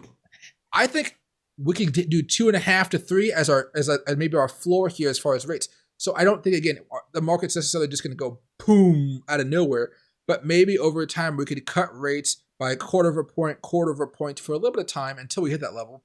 And that could last for a while now, remember? Quarter of a point a few times a year, it'll take us a while to get back down to this 3, maybe 2.5 to 3% level there. So kind of like my thought process for the long term right now, I don't see us doing too much of a V-shaped recovery. The only real V I would see us happening here for a lot of these assets is something more of, how would you want to say this? Like immediately after we break down, we come back up and then we kind of continue to go more sideways. More of what we saw from the NASDAQ and stuff during the financial crisis. So this is 2000, this is COVID. We have a little bit more of a, this actually wasn't too much of a V shape either. We actually had a small curl here. But maybe this is going to be the best example here. 18, I'm on a day chart, that's why. Okay. You see how we kind of hit this low part? We had a pretty sharp increase right there, sharp increase right there. Then we fell back down, then we kind of went more sideways. Then, of course, we started to curl back around a little bit. I think we might have something like this but maybe a few more months down the road, and then we start really popping off and having a good time here. Again, something more like this. Pop off a little bit more, pop off a little bit more, go sideways for a while. Then we start taking off again. I'm just hopeful that we don't get into this type of environment. Where you can see that we kind of went stagnant from 2004 pretty much over here till about 2006. That was like 2 years of stagnance. I don't want to see that. That'd be pretty nasty. So, you know, that type of stuff is running through my head all the time as I try to forecast what's going on.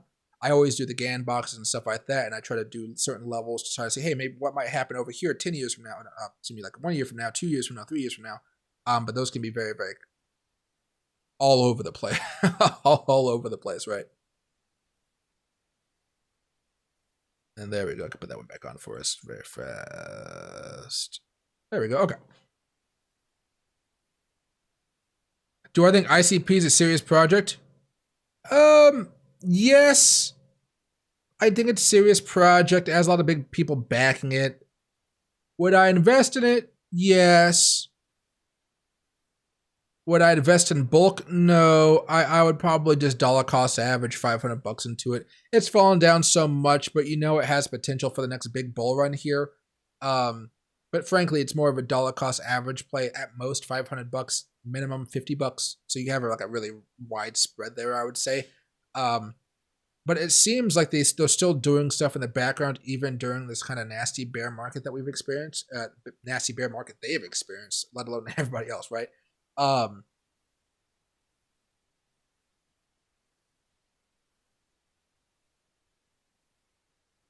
Dollar cost average. I wouldn't buy in bulk on this. I mean, I remember buying up dip after dip after dip, and the dips just kept on coming. And I was making jokes with you guys back when it was $100. I wouldn't start buying it until it hit $10. I started to buy it at $10. Then it went down to like $6. Then it went down to like $5. I think it even went lower than that. Do I still have ICP on here? Yeah. Here's the weekly chart. Remember? I mean, we used to make fun of this thing all the time. All of the time. So, you know, $10 is right here, right?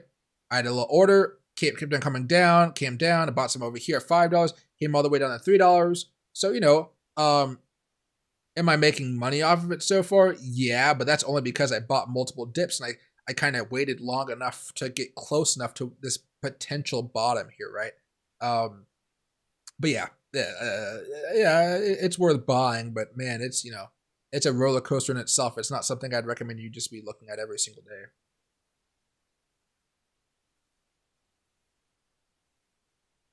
There we go. And hey, excuse me. Hey, gosh, remember I got drink seat. Hey, Cape Cod Mama. The other channel is just called the Technical Analysis Channel. I didn't really have a good name for it, but basically, let me put over here some Bitcoin chart because I have no idea. Do I still have it searched up? I do.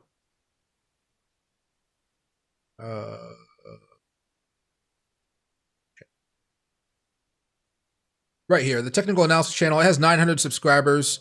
I put up the first video today. It only has 24 views. It's going to take a few videos for the algorithm to pick back up that I'm posting here. If you guys remember, YouTube took down this channel last year accidentally. They apologized for it and everything, but they thought I was a scammer because I was doing a video about showing you guys how not to be scammed. And because I showed you guys what a scammer does, they thought I was a scammer. So after I got, you know, they did the whole apologies thing. But while I was working through the system to get my channel back here, I was streaming from this channel for a little bit. So this channel right here is going to be where I put a lot of my short-term tutorial videos for all of you guys. They'll be much more fast-paced. They're going to be a lot more fun and energetic. The music's going to be louder, everything like that. But it's not going to be as in-depth as my other tutorial. So all these videos right here, these are some of the longer-term videos that I do for you guys, whatnot. But as I put out more content on this channel, you're not going to see all this stuff here. It's going to be designed a little bit differently. I'm hoping just to put out one indicator a day on here, and maybe every other day on this channel I'll do a longer form video for an indicator, and I think that'd be a pretty good schedule for me to be able to keep here. And AGT Filecoin is popping off, everybody. That sounds like it might be a fun one here. And hey, Wes, hope you're doing well, my man. I still watch sometimes. I learned a lot. I'm really good at trading now. I win pretty much every time. I just need to, my greed to control under 500 to 1 leverage. There you go, man. I haven't seen you in a long time, man. I hope you're doing very, very well. Man, I think I probably haven't seen you for like a year or something, but I remember you. I like the late streams. Thanks, Mike. Yeah, no worries, Brandon. I'm probably going to mix it around and do like 5 o'clock sometimes, 7 o'clock sometimes. But I've just been slammed with stuff lately, and I'm really surprised by it. I think, honestly, it's because I've been falling asleep so late. Like, I usually fall asleep around 2 o'clock in the morning to 3 o'clock right now. That my sleep schedule is just like pushing everything back. So my normal stream schedule, like a 5, 6, kind of just got pushed back a little bit more. I think tomorrow I may go live. Well, actually, tomorrow I'll go live late. Saturday, I'm thinking of going live maybe around 5 o'clock or something like that, maybe 4 o'clock, just the weekend. But tomorrow's Friday, so we should probably have a late night stream and just chill out and watch the marketplace here.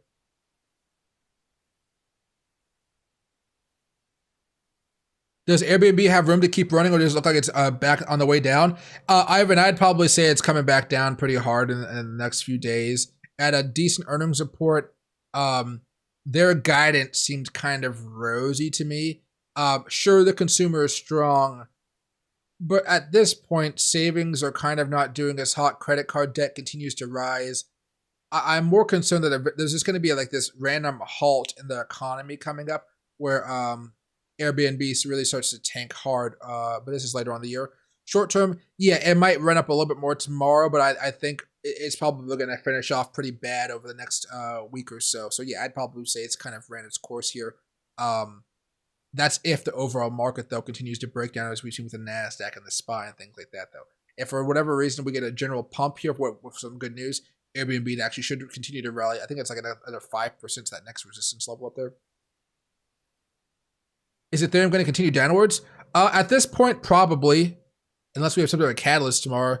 Because Ethereum managed to break out above that resistance level, just like Bitcoin broke out above its resistance level here. We're still kind of in a generalized trend. You can kind of see the generalized trend right over here.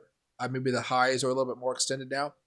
But I think we might be looking at an opportunity to get back down to here around $1,600, if not back down here around $1,550. Not crazy levels dropping, but I do think we have an opportunity here to more come back down a little bit here.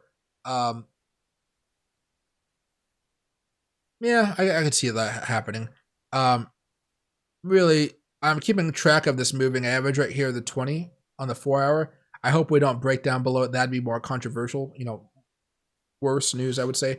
But I'm hoping that sometime over the next 16 hours, if we're lucky, we can consolidate, then break out and have a nicer move like that. But that's really going to be, again, on the NASDAQ and the SPY. Like, are they going to be breaking down? You see how the NASDAQ is breaking down right now on the 4 hour chart. Broke down a while ago. Daily chart. Oops, auto. There we go.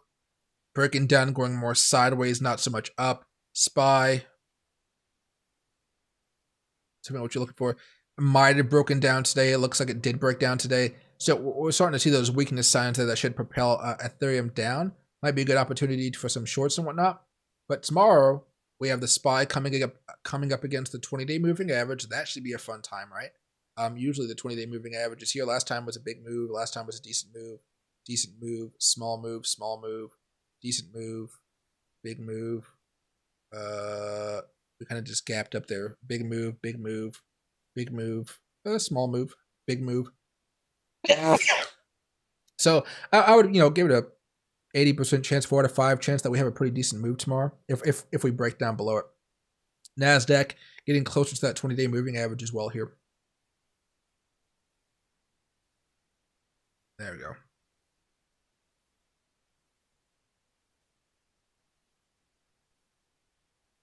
And hey, Conan, what do you think those will drop back down to 0.845 area? I don't know which one you're talking about here. Let me see.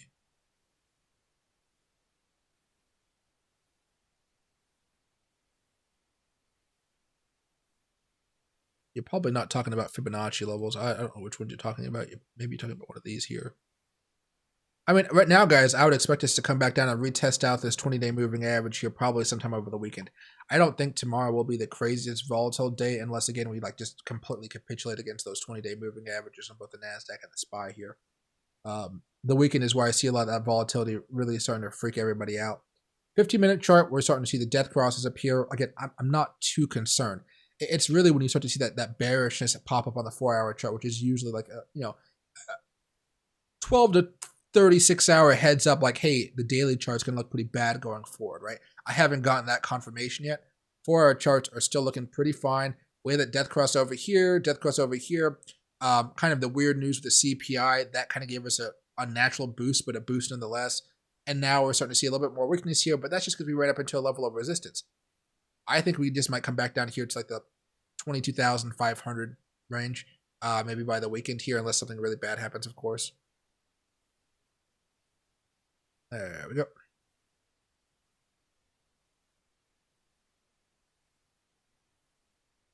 See, and hey, Daniel, we can look at one of them.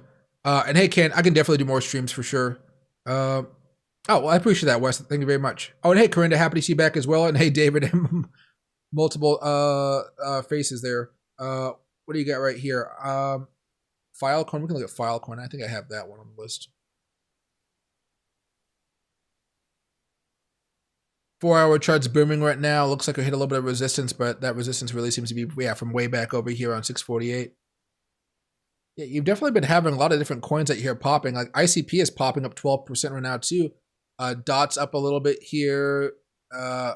Looks like that's the majority of the coins really looking up right now. Matic is a little bit up here, but Matic's been going up for a while here.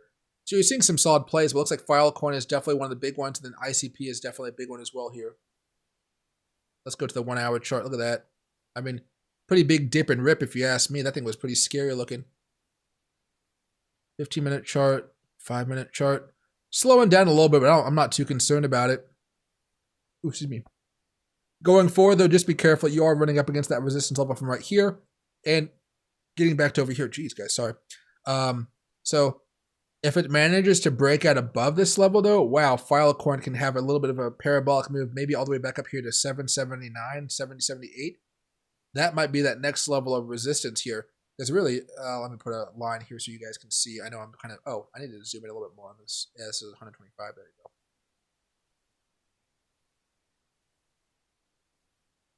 Really running up against this resistance, and this resistance right over here, right? So running into it, hopefully we can make a stronger move here, but things are looking pretty good.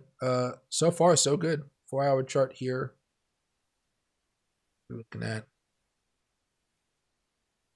Yeah, had a decent few breakouts. Probably the big break, I guess, was right there, that W shape that always appears. Had a double bottom. It's in a good spot at this point. I'm hoping it can move up all the way to like 769, though. That'd be a treat for a lot of people out there.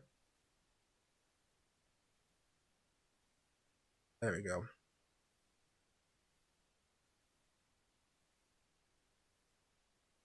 Let's see. Voice texting meant to say Doge, and it's those low. Oh, Dogecoin. What's that right now? 8. I probably wouldn't say. I mean, eventually I will probably come back down to that 6-cent range, but that's because I'm bearish overall in the economy, right? Short term though, I'd probably say low 8s. Probably don't break down below 7 unless we actually have a little bit of a larger move back down below $22,000 over the weekend. What chart do you usually mainly use to confirm breakouts for swing trading? Day and 4 hours. Day and 4-hour charts usually my bread and butter plays here. Maybe 15-minute charts as well, but usually it's daily charts, 4-hour charts, 15. 4-hour is usually what I will try to use for maybe more of a precise look. I don't try to be as precise when I'm doing my swing trades, of course, but like here. Let's get rid of that line.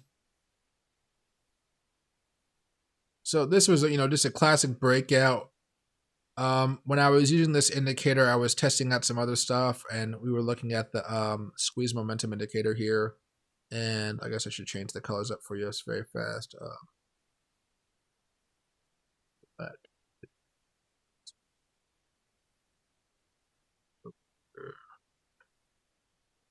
Probably lighter red, I guess. You guys can see that lighter red right there. Yeah, you guys can. Okay, sweet. Lighter green. Okay. Let's make it a little bit thicker. Okay. So I was looking at a few different things here. So how do I want to do this? I don't want to make this look so it looks clean.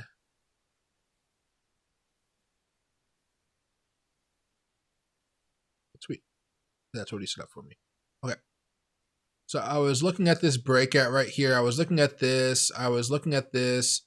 And I'll put this back down in a second here. But you can see most of the buy signals here really didn't appear until about right there and right there. Oh, no, right here. Okay. So let's take this away here very fast. Let's take away that very fast. Let's take away that really fast. Okay. So if you look on the daily chart, the two big buy signals that we might be using here are really over here. If you guys are using that price action concepts, the buy signal was also right here, not at the breakout, not before the breakout, right? So normally when I go over here to the 4-hour chart, you'll see that we're kind of gliding. We're gliding. We hit a little bit of resistance. We break out, get slammed back down for a while, then eventually we pop back up. I'm okay if we close above this on the 4-hour chart to take an opportunity to buy in about anywhere from 20 to 100% of my position. Normally it's around 50% I'll buy in on the 4-hour chart. Once we have a confirmation of the daily chart though, I'll put the whatever I had left over for that position, I'll buy it in, even though it'll be at a different price, obviously, okay? So you see this happen right here. That position was at 16,862. Right there. Let's go over to the daily one. Zoom out, zoom out, zoom out, zoom out. There you go.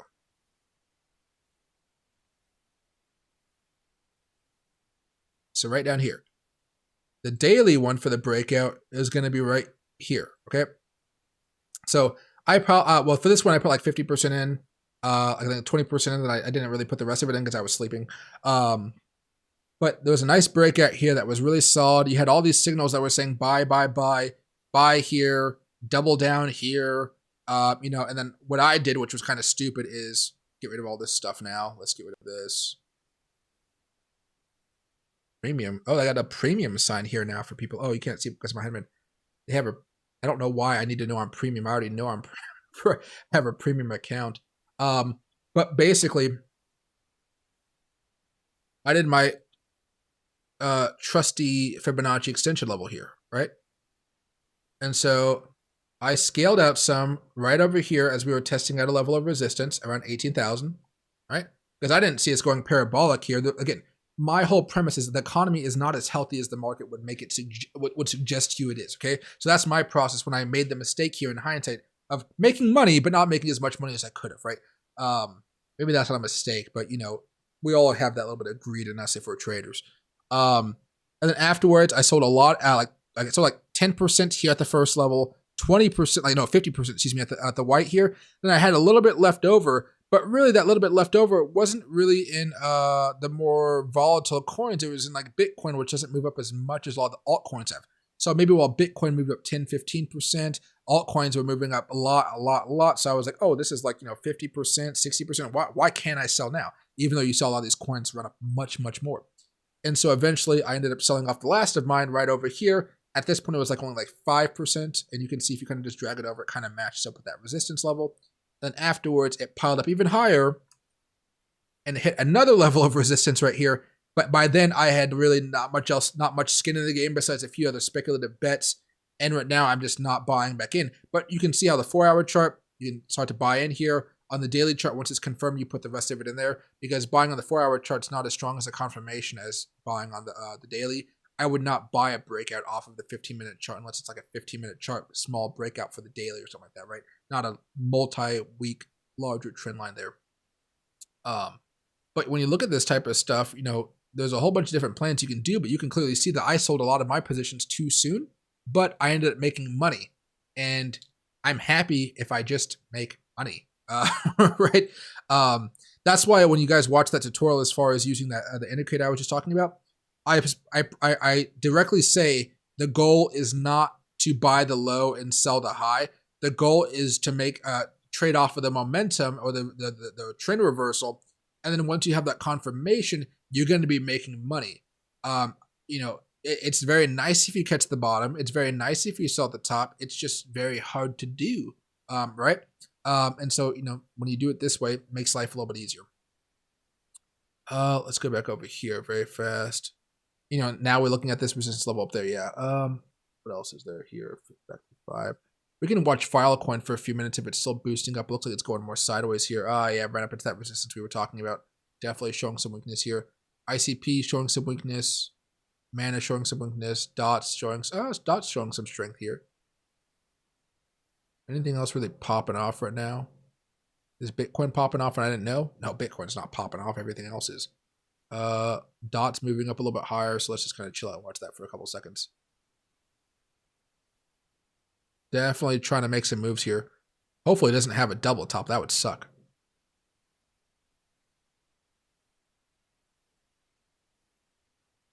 See. Hey, Ken. I would use watch the indicator video I put out. I think you already did. Paper trade with it for like a couple weeks and then see if you like it. And then while you learn to paper trade with it, have some fun with some other stuff. But it works the best I found on the daily chart. So sometimes it takes a while for the trade to actually for the trade to actually present itself. But if you're, like with me, I'm more confident about it. You want to have that decent stop loss, maybe at max 5%, maybe at max 10% if you really want to be more aggressive with it. But hello, how you doing? Yeah. Loki's over here, and you guys can see him. He's over there, and he's just like he wants head rubs and stuff. Yeah.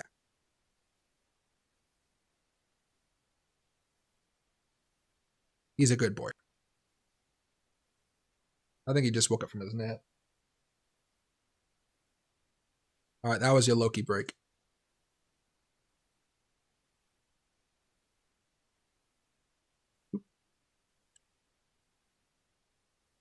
Oh, you being a good boy? Yeah, you're on camera.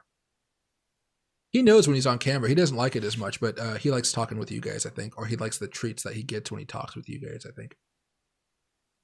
And there's a possibility of a double top of which we were just talking about playing out here. But this is only the 1 minute chart. 5 minute chart, just climbing up bit by bit. As long as we have higher lows here as far as dots concerned, we might have an opportunity to go a little bit higher.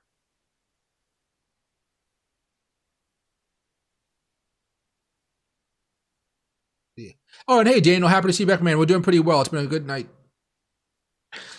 He's over here. You guys can see his tail. His resting his head on my hand because he wants more pets. This guy is so needy. So needy. Yeah. Okay. All right. There you go. Well, he can stare at me for a few seconds while I talk with you guys. And hey, Mo, hope you're doing well, my man. Let me know if you have any questions. I never paper trade. Losing money is the best way for me to do some paper trading. You don't even have to use your trading journal for this one because it'll keep the records for you in here. But go over here to the trading panel on the bottom. Oh, my head's blocking the way. You see right here on the bottom it says trading panel. A lot of times it'll say trading panel, strategy tester, pine editor, and stock screener. Go to trading panel, just open one up. It's the easiest process you could ever do. Connect, $5,000 account balance, and then you can just left click or see me right click and you say trade. Buy one, sell one, and you're not really thinking about like the monetary amount of money you're making. You're really just thinking about the percentage increase in the position that you acquired. So, as this kind of forms a double top here, we'll go back to Bitcoin. I haven't done the testing, like I said, on the 15-minute charts and stuff. But if I go over here and I go to the price action concepts, I go back over here, I do color candles, I do okay, I click on this so I get the colors right. Actually, let's not do that one. Let's do the regular Lux Algo one. Yeah, okay, that's the color stuff. So, maybe if this turns green later on tonight or, when you're at a computer, you end up just buying and testing it out to see what works. So, change of character, this usually happens after the candle closes. It'll appear when it's actually like there's an opportunity, but it won't actually stay there until the 15-minute candle closes. So you may actually go see it go on and off until the candle closes. And once the candle closes, then you're kind of good to go. To the opportunity to short from here, maybe 2x short or something like that. Maybe no shorting. Maybe you just want to buy. That's fine too. This one over here, this was a buying opportunity. It only moved up a little bit higher. You got to figure out what levels you're looking at. Of course, there's a big level of resistance, 25,000. We were just talking about this before. But you try to play it a little bit. Would I have bought in this resistance level? No, because it's at 25,000, 24,000. Like, why would I buy there? It's at that big level of resistance. But down here, on the 15-minute chart, would I think about buying at, I guess here it closed at 22,253? Sure, let it ride out for a little bit and see what happens. Your stop loss would have been around either here, which would have actually hit the stop loss, or it would have been down here, probably right there. Yeah, I wouldn't have wanted to do all the way down there. And so you'd be risking, again, if you bought here, 1.5% or 2.5%. So it's not you're risking a lot. And the profit it gave you was definitely a lot. But you never know when these big moves are going to happen, right?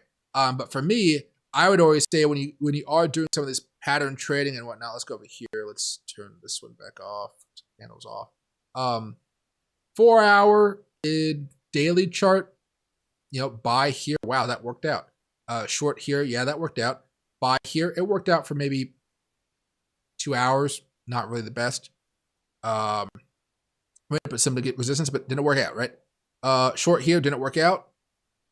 Long all the way down here definitely worked out. Definitely worked out.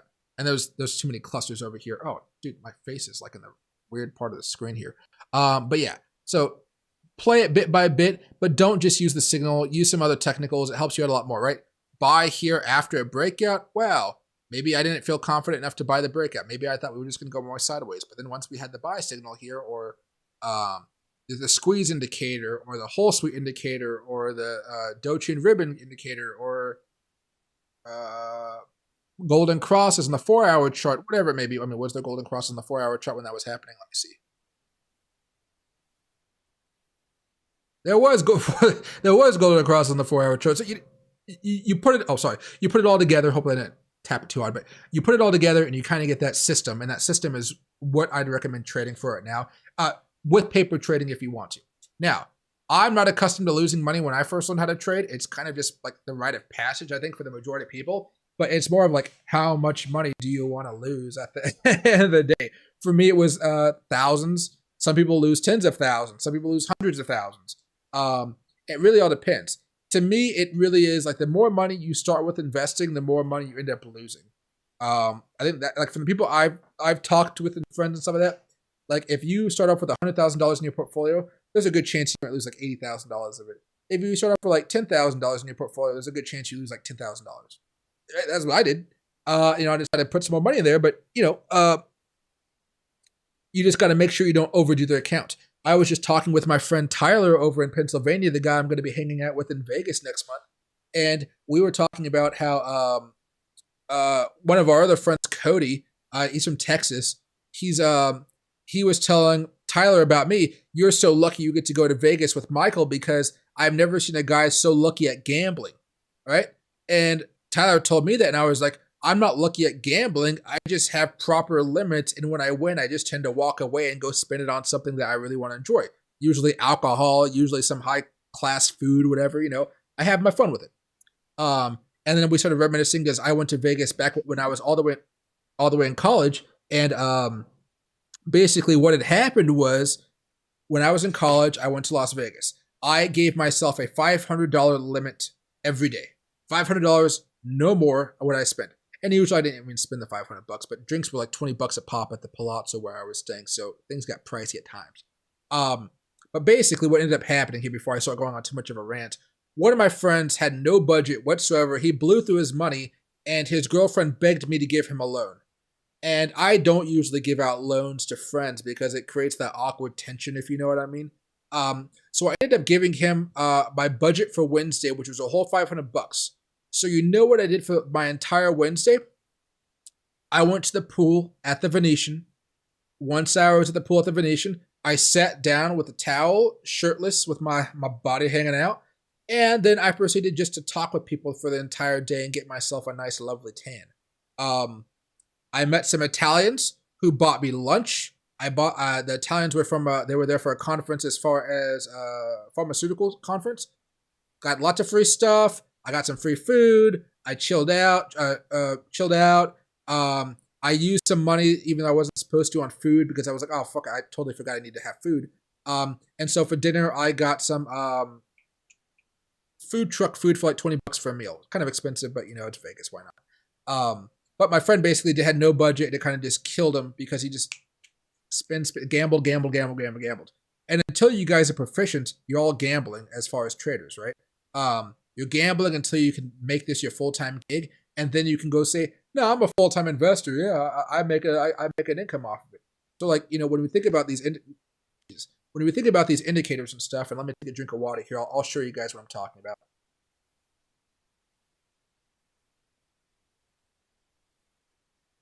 Here's something that one of my friends did last cycle, and he's a different type of trader than most people you'll see out there. He tends to trade. This is the GAN chart. Let's go to another one.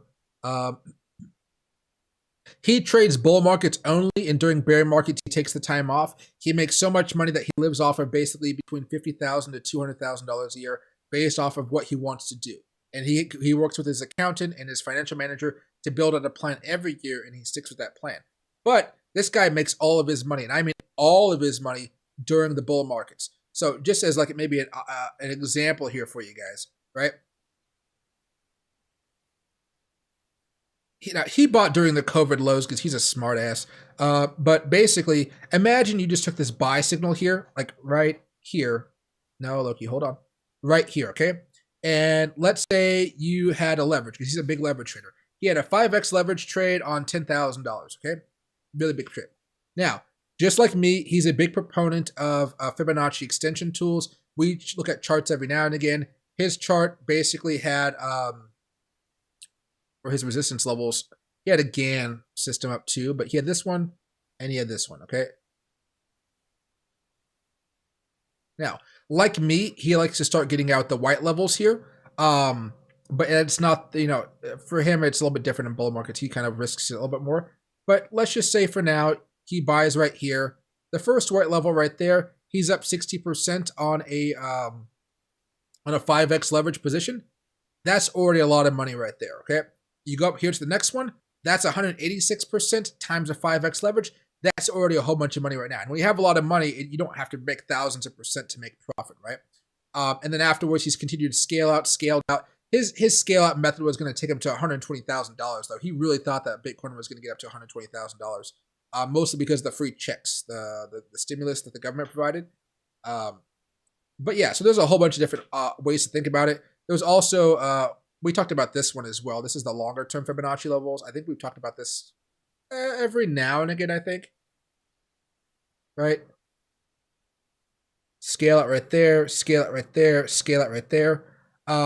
This is where he was kind of using some of the last bit when he was doing 61,000. Well, actually, after 69,000, wasn't it?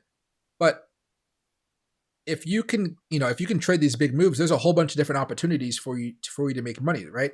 And the good thing about this is he never really had to worry about a stop loss. His stop loss was like around here on 8,700, and then the last of his stop loss was all the way back over here on this support level over here, like 6,500. It never actually hit, which was really nice. But there was a buy signal right here, so you could buy right here, play with it for a few weeks, and then boom, it made some money. Short right here, didn't really do a whole bunch. I guess he wouldn't have gotten stopped out, but that'd have been such a risky trade, because what was that? What's the percentage is that right here? You open a short right here, 33%. Your stop loss is most likely hitting on that one, right? But when you think about it, what was the daily? I'm not going to go into the daily chart for this one, but you play it bit by bit is my point, and then you figure out a pattern that you can trade. This one over here, clear sell, boom, look at that, clear buy. Let's hope it works out. We don't exactly know how this is going to pan out though, because we've never actually had this type of bear market as far as like the NASDAQ or the SPY during Bitcoin's history. So I'm really curious to see what's going to happen with it. At this point, we're still bullish. It's just how bullish are we going to be? If we start breaking back down below 21,500, then things look pretty nasty in a heartbeat. But we're not even close to 21,500. We're like $2,000-$3,000 away right now. Give it some more time, right? For now, we can put the order blocks back on here, I guess. Yeah. There we go.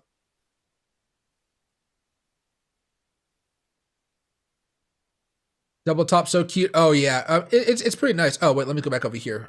Back over there. Yeah, I know. Ding, ding, ding. Back over here to Bitcoin. 15-minute chart. There we go. All right. Let's see. And hey, Courtney, happy to see you back as well. As far as Wrath of Ethereum, there's a good video that I would say to watch. It's much better than what I can tell you. One of my friends asked me about these wrapped coins, and my articulation skills when it comes to this is not as good as I would like it to be. So,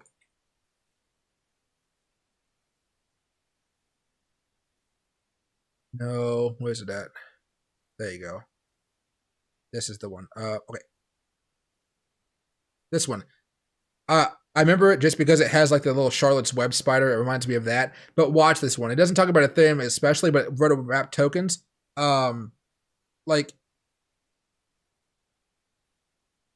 I never need a reason to use them because I don't go that far into the blockchain to actually do stuff with it. But I would look at it.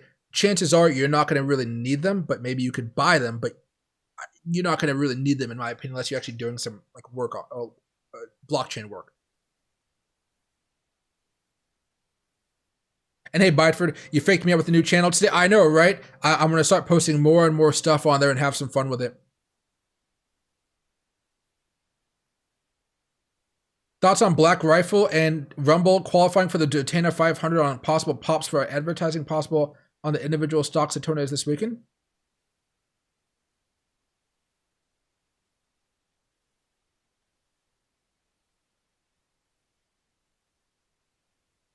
I don't. Maybe they have a pop tomorrow, but I don't think the news is going to be enough, Patrick, to really fight against the overall market if the SPY decides to break down below the 20-day moving average tomorrow. The NASDAQ does the same with the 20-day moving average. If we decide to bounce and go more sideways, you'll probably know within the first like half an hour of the trading day. I would probably say Rumble. I'm not sure about Black Rifle, but Rumble would most likely go sideways and kind of finish off strong for the Friday here. I don't know much about NASCAR as far as advertising, the companies that do advertise with it to like be able to like talk about it in like any expert fashion. I would expect that when the news broke though, there was some type of bounce occurring. Maybe if the car or if there's a sponsored car there wins over the weekend, that could possibly have a pump for Monday. But it's rare that I think some of the other cars actually win the races. But I'm not much of a NASCAR guy. I used to watch it when I was a little bit younger, but I don't know much about it. See, and hey, Jake and Blakey, yeah, I know, ding ding. I hate computer noises, especially when I have headphones on. Sometimes it can just get wild. I usually have a bunch of programs on. I can have different, like, I can have different desktops and everything working as far as my computer is concerned. So, right now I only have one desktop open because I'm streaming, but sometimes I have like 4 desktops open. And I'm just like, yeah, this one's for YouTube stuff. This one's for graphic art stuff. This one's for some marketing work stuff with SessionWire and TradeZing. And the other one over here is just open in case I want to watch some anime when I'm taking a break. Like, I will try to split it up because right now I have 2 windows up. This desk, I used to have 3, but I'm just like, I don't need it as much right now. And mostly because I don't like to swivel. And also Loki was just going wild with the desk. But, 2 windows times 4 desktops, that's a lot of stuff. And both windows are fairly large. This one always looks so small only because, I don't know if you guys saw that. Yeah, you guys can see it a little bit. You guys can only see this one display window, not the other one too. Yeah. So this other one, remember, it's very, very wide. Remember, display wide. See? Oh, this isn't the wide display. Oh, this is not the wide display. Let's see. Display capture. Oh, it's automatic for the size. Yeah, here you go. Right? This is the other one. Oh, it's not even showing you the whole thing, right? So let me squeeze it down here. Right, so I got this massive window over here. And so I got tons of stuff I can do if I really need to. Let's go back over here though, because this is weird.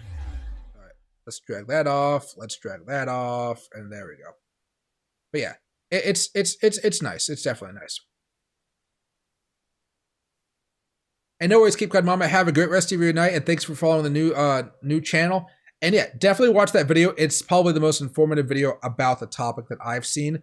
You can read some Investopedia articles about it, but to me, I'm a visual learner, so that video with the Charlotte's Web spider thing really did a lot better for my for my psyche there.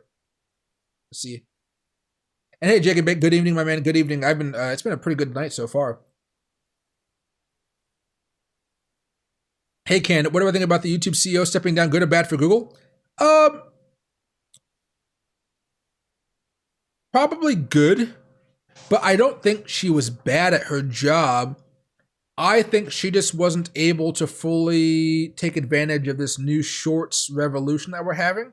But I still think she did a wonderful job as the head of CEO of YouTube. Sure, were there tons of problems? You better believe it. But YouTube is still the place where content creators can go and make the most money for their content, and they can provide value to an audience. And they have an audience that is willing to kind of learn more things, new things, right? So if I go over to Twitch and I start streaming, I might get like 5 to 10 viewers. I might get 5 viewers. I might get 1 viewer. There's not really a large audience on Twitter. I might go to Kick, whatever that one is that like has no rules. Probably not going to get a massive audience. The new company I'm working with, TradeSync, not a huge audience just yet. She helped build a fantastic platform, and I appreciate her for that. Were there downsides to it? Yeah, sure. I don't like how we lost the downvote button. I don't like how much spam and bots are on YouTube these days. I don't like how my channel was banned and they had to fix it up after like 2-3 weeks, you know. But overall, it's a great platform. It's #1. It's fantastic. They're trying to battle with shorts right now. It's going to be kind of hard. Or TikTok right now, it's going to be hard because, again, think of the TikTok app. What it does, you're pretty much just scrolling through videos, maybe going through certain, like your For You page, your following page, maybe the story page, and, you know, really all of TikTok is really kind of built on the tools for making the videos. YouTube is freaking massive, and they're trying to add so much more stuff as far as TikTok stuff to it. I think they should have honestly just created another app, a YouTube Shorts app, basically. But I mean, that probably would have made things a little bit more difficult and so forth. You could have to build it from scratch, right? But you know, I overall she did a pretty good job. If you ask me, sure, with a lot of ups and downs, yeah. But overall, I think she did fine. As far as what I think is going to happen with Google, I think it's going to be okay with Google down the road. I think they'll be fine. I do think they're going to hit some snags here as they kind of get the growing pains for the new guy. But the new guy's been here for a while. He's a lieutenant. Google lieutenant on like a military one. But give him some time. I'm waiting to see how all this is going to work out as far as the AI push they're doing with their Bard person, a Bard, whatever it is. I wonder if they're going to try to implement that somewhere into actual YouTube here. That would make me really, really excited to see what can go forward. But until all that happens, I really think they just need to figure out more ways for creators to make money. And they need to keep on improving the platform to keep up with the pace of the competition, who's definitely coming. Rumble's still coming. They're still getting more and more followers every day. Twitch has kind of stagnated it out technically, so they're kind of just going crazy over there. But you know, they just need to keep up with the day-to-day stuff. They need to bring more people onto the platform to make more content and stuff. But they have to start giving people more money. They take a pretty nasty cut of a lot of people's revenue, which is why it's always so hard for some of the smaller YouTubers to really embrace it and try to go full time. I was very lucky to be able to go full time on YouTube, not because I was making a full time income off of it, but because I can invest, and I invest for a living, right? If my YouTube channel went to 0, I would be really ticked off. I'd be really pissed, whatever. But I would just kind of keep on doing my life and try to figure out a way to get back on YouTube and just start from scratch and have fun with it. After dealing with a whole bunch of stress, right? But you know, this YouTube channel, I think, pays me like $700 a month, $600 a month. You know, at the end of the day, do I make money in other means? Sure. I have like a marketing business. I usually just use it for networking and having fun and meeting new people, going around places. But, you know, I still think they built a really great system here, and I think she did a good job with it. New guy, though, remains to be seen. I have no idea if he's going to be good or bad. I would probably just say bad until I see proven otherwise. I don't think the market had too much to say about it, though, today. You love going on rants. Me too. I recommend Frenchie if you want another dog. What do you call? I know for another dog, I think I'm gonna get another German Shepherd so he can have puppies with her. After that, I'm gonna get another type of German Shepherd, like maybe like 20, 30 years down the road or something. I think it's like they're called Casian German Shepherd or something like that. Really massive beast, like 150 pounds or something. That's probably the next dog I'm gonna get down the road here. When let's see, when I'm a little bit older and more mature, so to speak. But yeah, I go on rants all the time because I have ADHD. I don't think I'd be as good a trader as I am without having ADHD because it kind of taught me how to follow these patterns and stuff. Hey, Courtney, my thoughts on Airbnb puts. Careful with their puts after they've had a strong earnings report. Usually can be a little bit more volatile. I would wait for Airbnb to basically start showing signs of a larger breakdown here, right? You're hitting, not even much of a resistance level at this point. What are we even looking at here? Because the earnings report, we hit a resistance level, I guess, right there, but there's just not much there. We have the golden cross there. There's another golden cross happening pretty soon. Weekly chart. We're hitting more of a choppy zone, I would say. Really, I would just look for an opportunity to play a breakdown, but there's not much here. If you're looking for a breakdown, it looks like it's going to have to happen tomorrow or the day after, Monday, and you're going to have to wait for this short-term breakdown. To me, though, this is something I would hold at max 2 days. So if you buy it tomorrow, you're probably going to hold it till Monday or Tuesday. Buy it Monday, probably going to be looking at it for Tuesday or Wednesday. And then it's probably going to be something more of a 135 strike price expiring next Friday if you want to play it more aggressive, or 135 strike price for the following Friday here if you want to, potentially wait for it to try to drop back down here towards 130, maybe even coming all the way back down here to this support level down here about 120. Again, the whole market would have to drop like a rock here. Tomorrow, though, it seems like I'd be watching the 15-minute chart with after hours trades on and using that general trend line right there and just waiting for it to come down bit by bit. But that earnings report definitely, it picked up a lot. Nice, rapid move. Continued to go forward for the next 2 days. I'm more cautious about it. I would say, though, I would be more than willing to trade that if the breakdown occurred during market hours. Not after, but during market hours. As far as, let me see what the hedge funds are doing with it.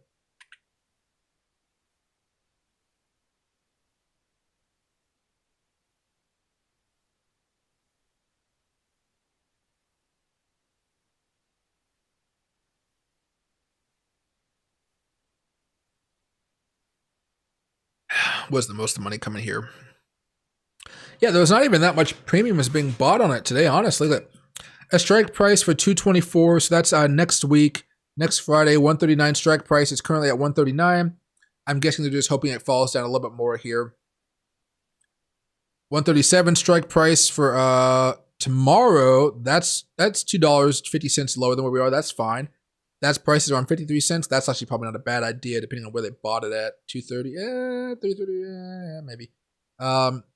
Puts for 217 again tomorrow, 140. That's in the money already. What are they doing? They might actually just be buying puts on that one. A call for 224 at 146. So you see bets being placed over, but it's not like there's a huge amount of money just flowing to buy options on this one.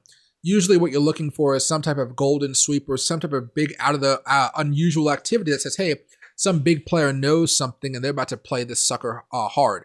Like if we were to get out of Airbnb very fast, it should update to everything else. There you go. And I go to premium high. SPX calls for 222, 4,125. Let's see late. Let's see. I need to get over here.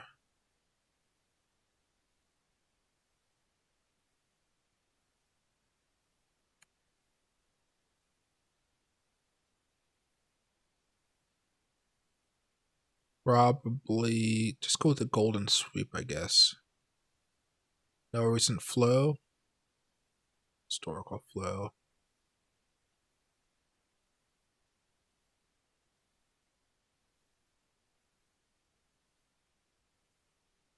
Tesla put 224.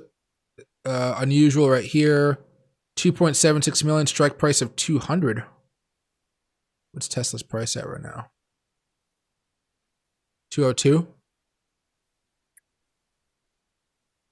So 202, they bought this strike price right here at 205 at 10:19 in the morning. This was yesterday here. So they thought something was going to happen already. So let's click on this very fast. Let's go over here to the chart.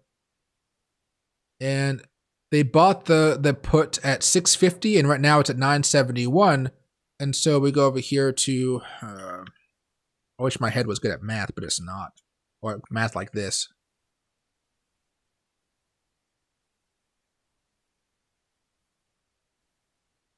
There we go. What did I just say it was? 650, 970.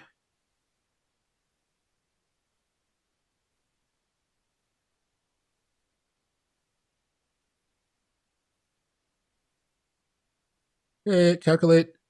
49% increase in 1 day. Right? So normally you're looking for that signal to be like, whoa, they know something. I should probably catch on to that.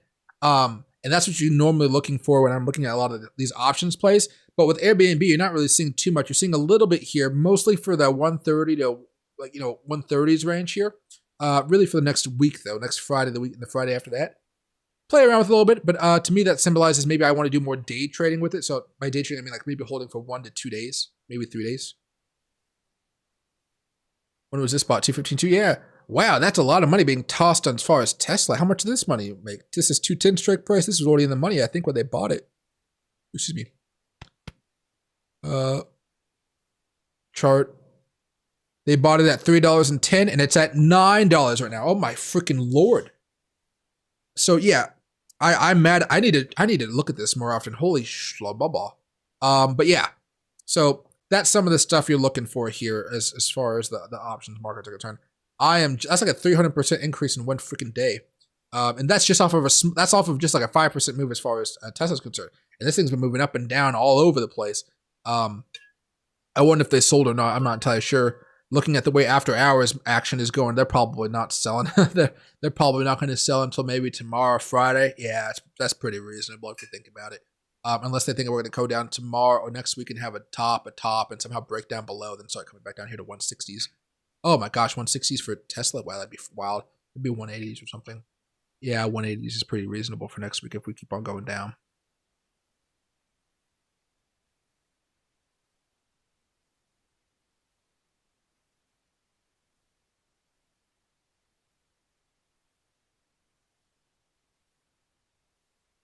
See. And hey, Patrick, York.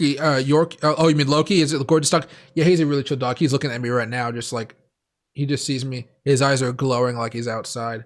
He wants to go outside a little bit. And hey, Daniel. I was told when I was in college, but I have severe ADHD. I just started taking medication for it only so I can do the course for you guys. Normally, I'm much more pizzazzed out there, right? But yeah, I had severe ADHD because I grew up in a traumatic environment, apparently. Well, yeah, I did. Pretty rough childhood through poverty, stuff. And so as far as my psychiatrist and stuff, I did not live a good life for a kid. It was a pretty shitty life, but to me, I didn't realize how shitty of a life it was. But probably getting too personal here.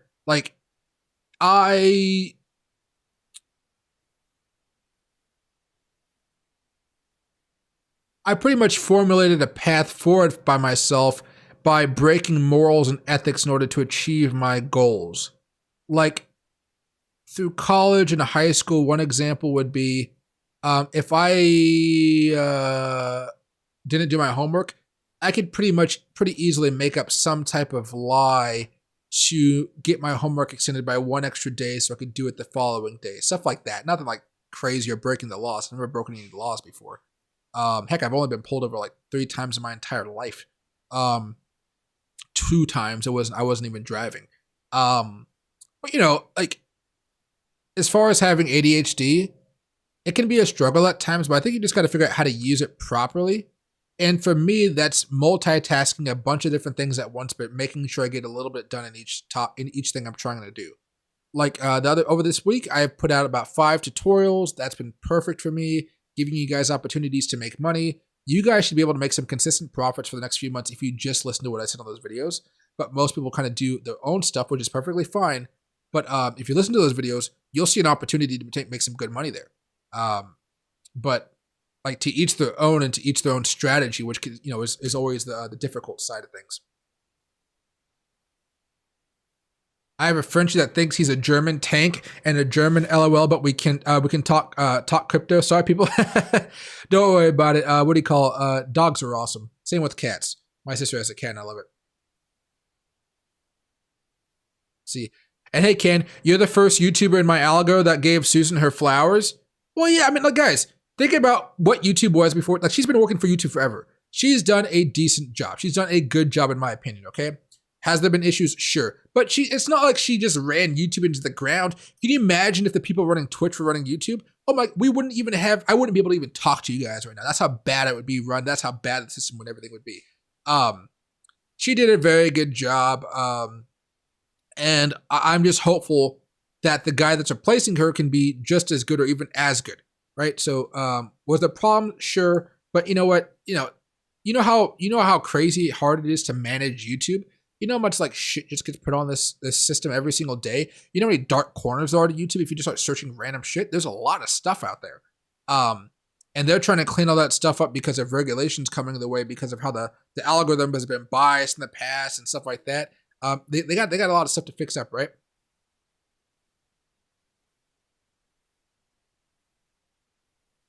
I got an email from Fidelity asking them to do crypto. What's your thoughts? I mean, I would see if they're FDIC insured and how their platform works out. But I would be encouraged if you went to Fidelity, or I'd be interested to see how Fidelity's crypto system works or how they like to trade. I don't know if they would allow much more beyond spot trading. And I'm not actually entirely sure what crypto coins they would offer. So maybe if you wanted to hold your Bitcoin on there, maybe. But I'm still afraid that if I had a crypto on Fidelity, would it really be mine? Or is it still safer just to put those holdings over into a Ledger Nano wallet or something else, right? So I would probably like to give it a try and just see how it works out. But I'm not going to be just moving over vast amounts of cryptocurrencies onto the platform worth even more than $1,000. I'd still feel hesitant about it.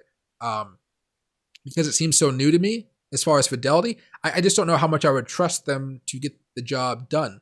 And I don't know if they take like ERC20, like Ethereum, or maybe I can buy Bitcoin by just moving money from my bank account through ACH over to Fidelity. And then from Fidelity, then I just buy it. Or do I have to use my debit card? I don't know.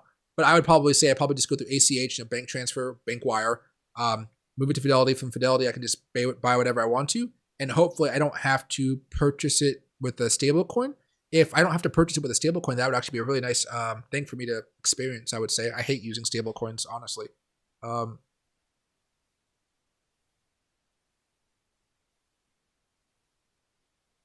Probably my best friend's got ADHD because we can talk about many topics all at once. Some people can't. My best friend has ADHD. Tyler over in Philadelphia. ADHD. It works.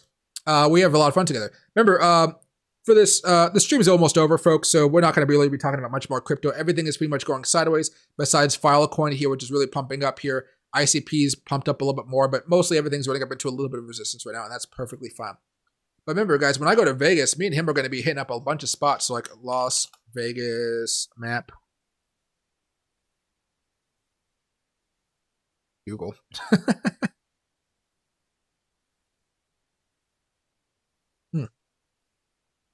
Zoom out of Tacoma, go back down here to Vegas. So we just booked our Monday night restaurant at Fresco Italiano, which is going to be over here in the Westgate. Oh, shucks. Where's the Westgate at? It's somewhere over here. It's over here somewhere. So that's a Strat. No, Strat sucks. Not terrible, but oh gosh. The Westgate is always somewhere so obvious, but my brain cannot comprehend where it's at. The monorail. Okay, so it's over here somewhere. Westgate. Oh, jeez, that's right there. Over here at the Westgate, there's a restaurant called The Edge Steakhouse. That's a really good steakhouse. Nacho Taco is really good. Mexican nachos if you're watching the sports games. Fresco Italiano here. So I wanted to find somewhere not so expensive for him on the first day because we're going to like some really expensive places the next few days. But like you over here. Normally when I go here though, I get something that's actually pretty cheap relative to everything else. Like if you go down here to the pasta, it's like $20 or $27. Secondi, whatever this is, the meat's $48. Yeah. But if you go down here, chef's menu selection, $46 per person. I normally just get this, and then I maybe get like an extra $40 to $50 worth of drinks on top of it. So it ends up coming, back with about 100. But it's really, really good. You get a wine pairing. You get I get tiramisu all the time. I get a Caesar salad with extra Parmesan cheese, and I will normally get the lasagna here, and that's $46. Each drink is really around like $15-$20, which kind of sucks, but it's Vegas. What do you expect? That's the first place we're going to be going to, and then the second place we're going to be going to is Delmonico Steak, Vegas. This is the one that's going to be a little bit more pricier, right? But it's very good food. The steak is amazing. I love it a lot. You go over here very fast, and you see this prime bone and ribeye. I think that's what I'm gonna get right here. I've never had it before. I want to try it. They also have this this like table side thing for two. We're both two dude friends, and he's married. But I kind of was like, hey, dude, you want to have the experience of having our steak carved table tied for two? I'm thinking about it. I gotta wait to see what he says because he'll be like, dude, and I'll be like, dude, come on, and he'll be like, oh, okay. So I'm gonna check it out. Or I want the braised buffalo short ribs. Those look pretty good. I've never had a lot of this stuff here. Normally I just get the filet mignon or the New York strip, but bone-in ribeye seems kind of nice. I never get any of the extras. If I do anything, it's usually some potatoes or something. But I think last time I was here, I think it's got the mushrooms. Yeah, they have sauteed garlic mushrooms. I'm a big mushroom guy. But after this, we go to something called like Seafood Vegas. I don't know what the restaurant's called. I always forget. Joe's, no. Seafood, no.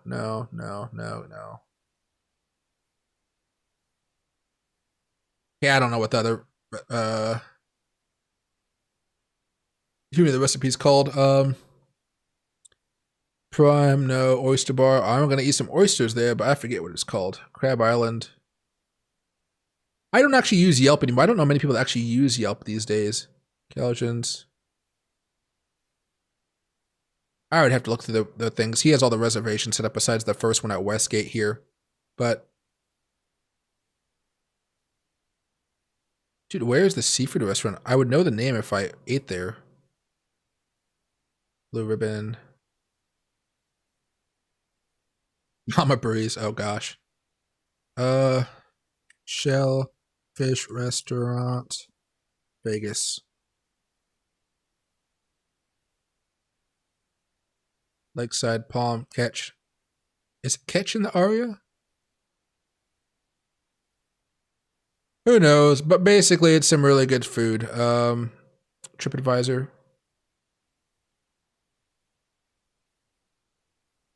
Joe's Seafood, no.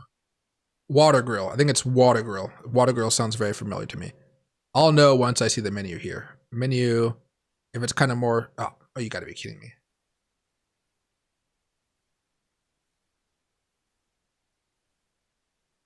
Menu, Vegas.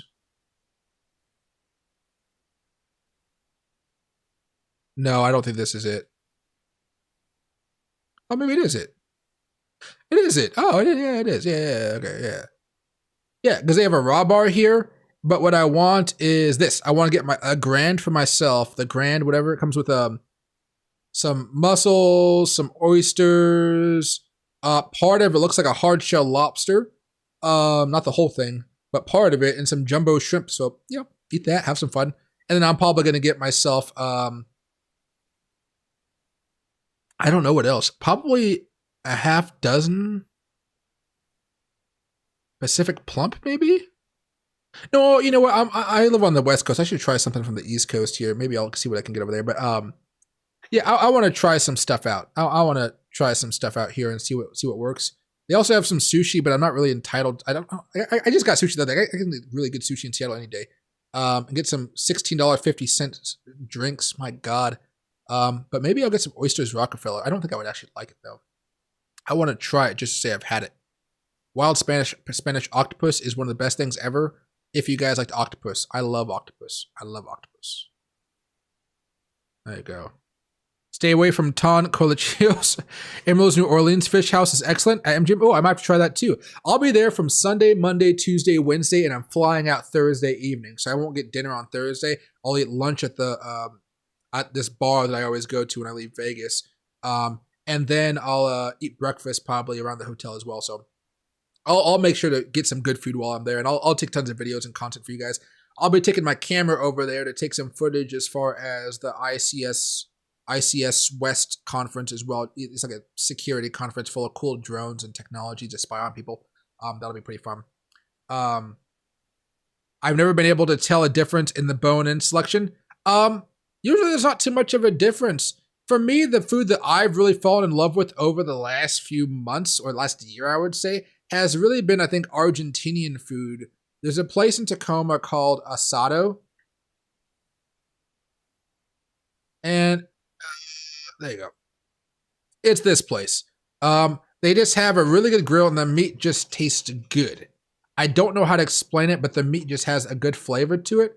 And you go over here to menu. I took my mom and sister out here a few months ago. Beef and lamb empanadas. That was pretty good. Vegetarian empanadas, also very good. Normally I get one of each, plus the ceviche. I usually splurge with my family when I go here. Calamari Fritos, everything's good. Prawn and turf, good. Chorizo asado, good. Queso frito, like everything is good, guys. Everything is good. Okay, we go to entrees. So this is where I kind of differ from most people. So they have a lot of good steaks and stuff, flat iron steak, whatever. My mom usually gets the flat iron steak. My sister usually gets a chicken or something. I get steaks every now and again. My mom gets, my sister gets the Parrilla Mixta, mixed grill of skewered skirt steak, jumbo prawns, and chorizo sausage. My mom likes that too. What I get though is they have asado seared sea bass. And I think the only reason I like this so much is because they have like a little bit of like a fried cracker thing on top that adds texture to the fish. Asado Tacoma, maybe? I don't know. Let's go over here. There's probably some pictures of it. No. There it is. There it is. That little cracker thing. Really, really good. The whole vinaigrette thing is very, very good. The only thing I don't like here, honestly, is the lamb shank. I'm not the biggest fan of the way they cook their lamb. But everything else, freaking fantastic. Absolutely fantastic. Try Peruvian food. You'll like it. I've had it a few times, but I need to try more ethnic Peruvian food. I also like go to El Salvador. Pupusas are my favorite thing in the world because they're so easy to make. They're so cheap. And I can literally just make them for friends on like a football game or something out there. You know, just nice and easy. Bean and cheese pupusas. Don't go crazy. Make a good sauce and everything is perfect in the world. Or everything's perfect in the world, right?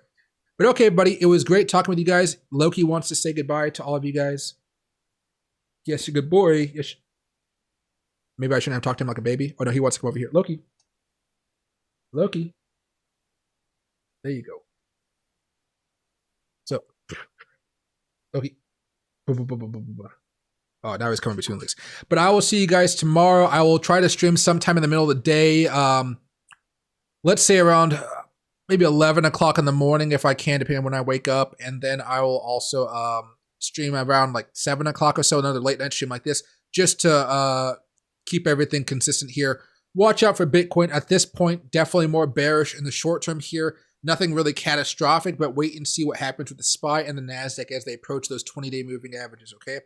Definitely pay attention to what happens tomorrow morning. That's going to leave some big moves. Am I buying anything right now? No. Should you guys be buying anything right now? That's up to you, but we're at the levels of resistance. I'm not buying anything. If anything, I'll wait for another breakout and I'll take an opportunity to do that trade. At this point, though, I'm too scared of what's going to be happening as far as the 20-day moving averages on both the NASDAQ and the SPY, as far as them both also breaking down. Not breaking down like a straight downward line, but breaking out of the uptrends, which have been steady for the last like month and a half, okay? All right. See you, everybody. Loki says goodbye one more time. Yay. Oh.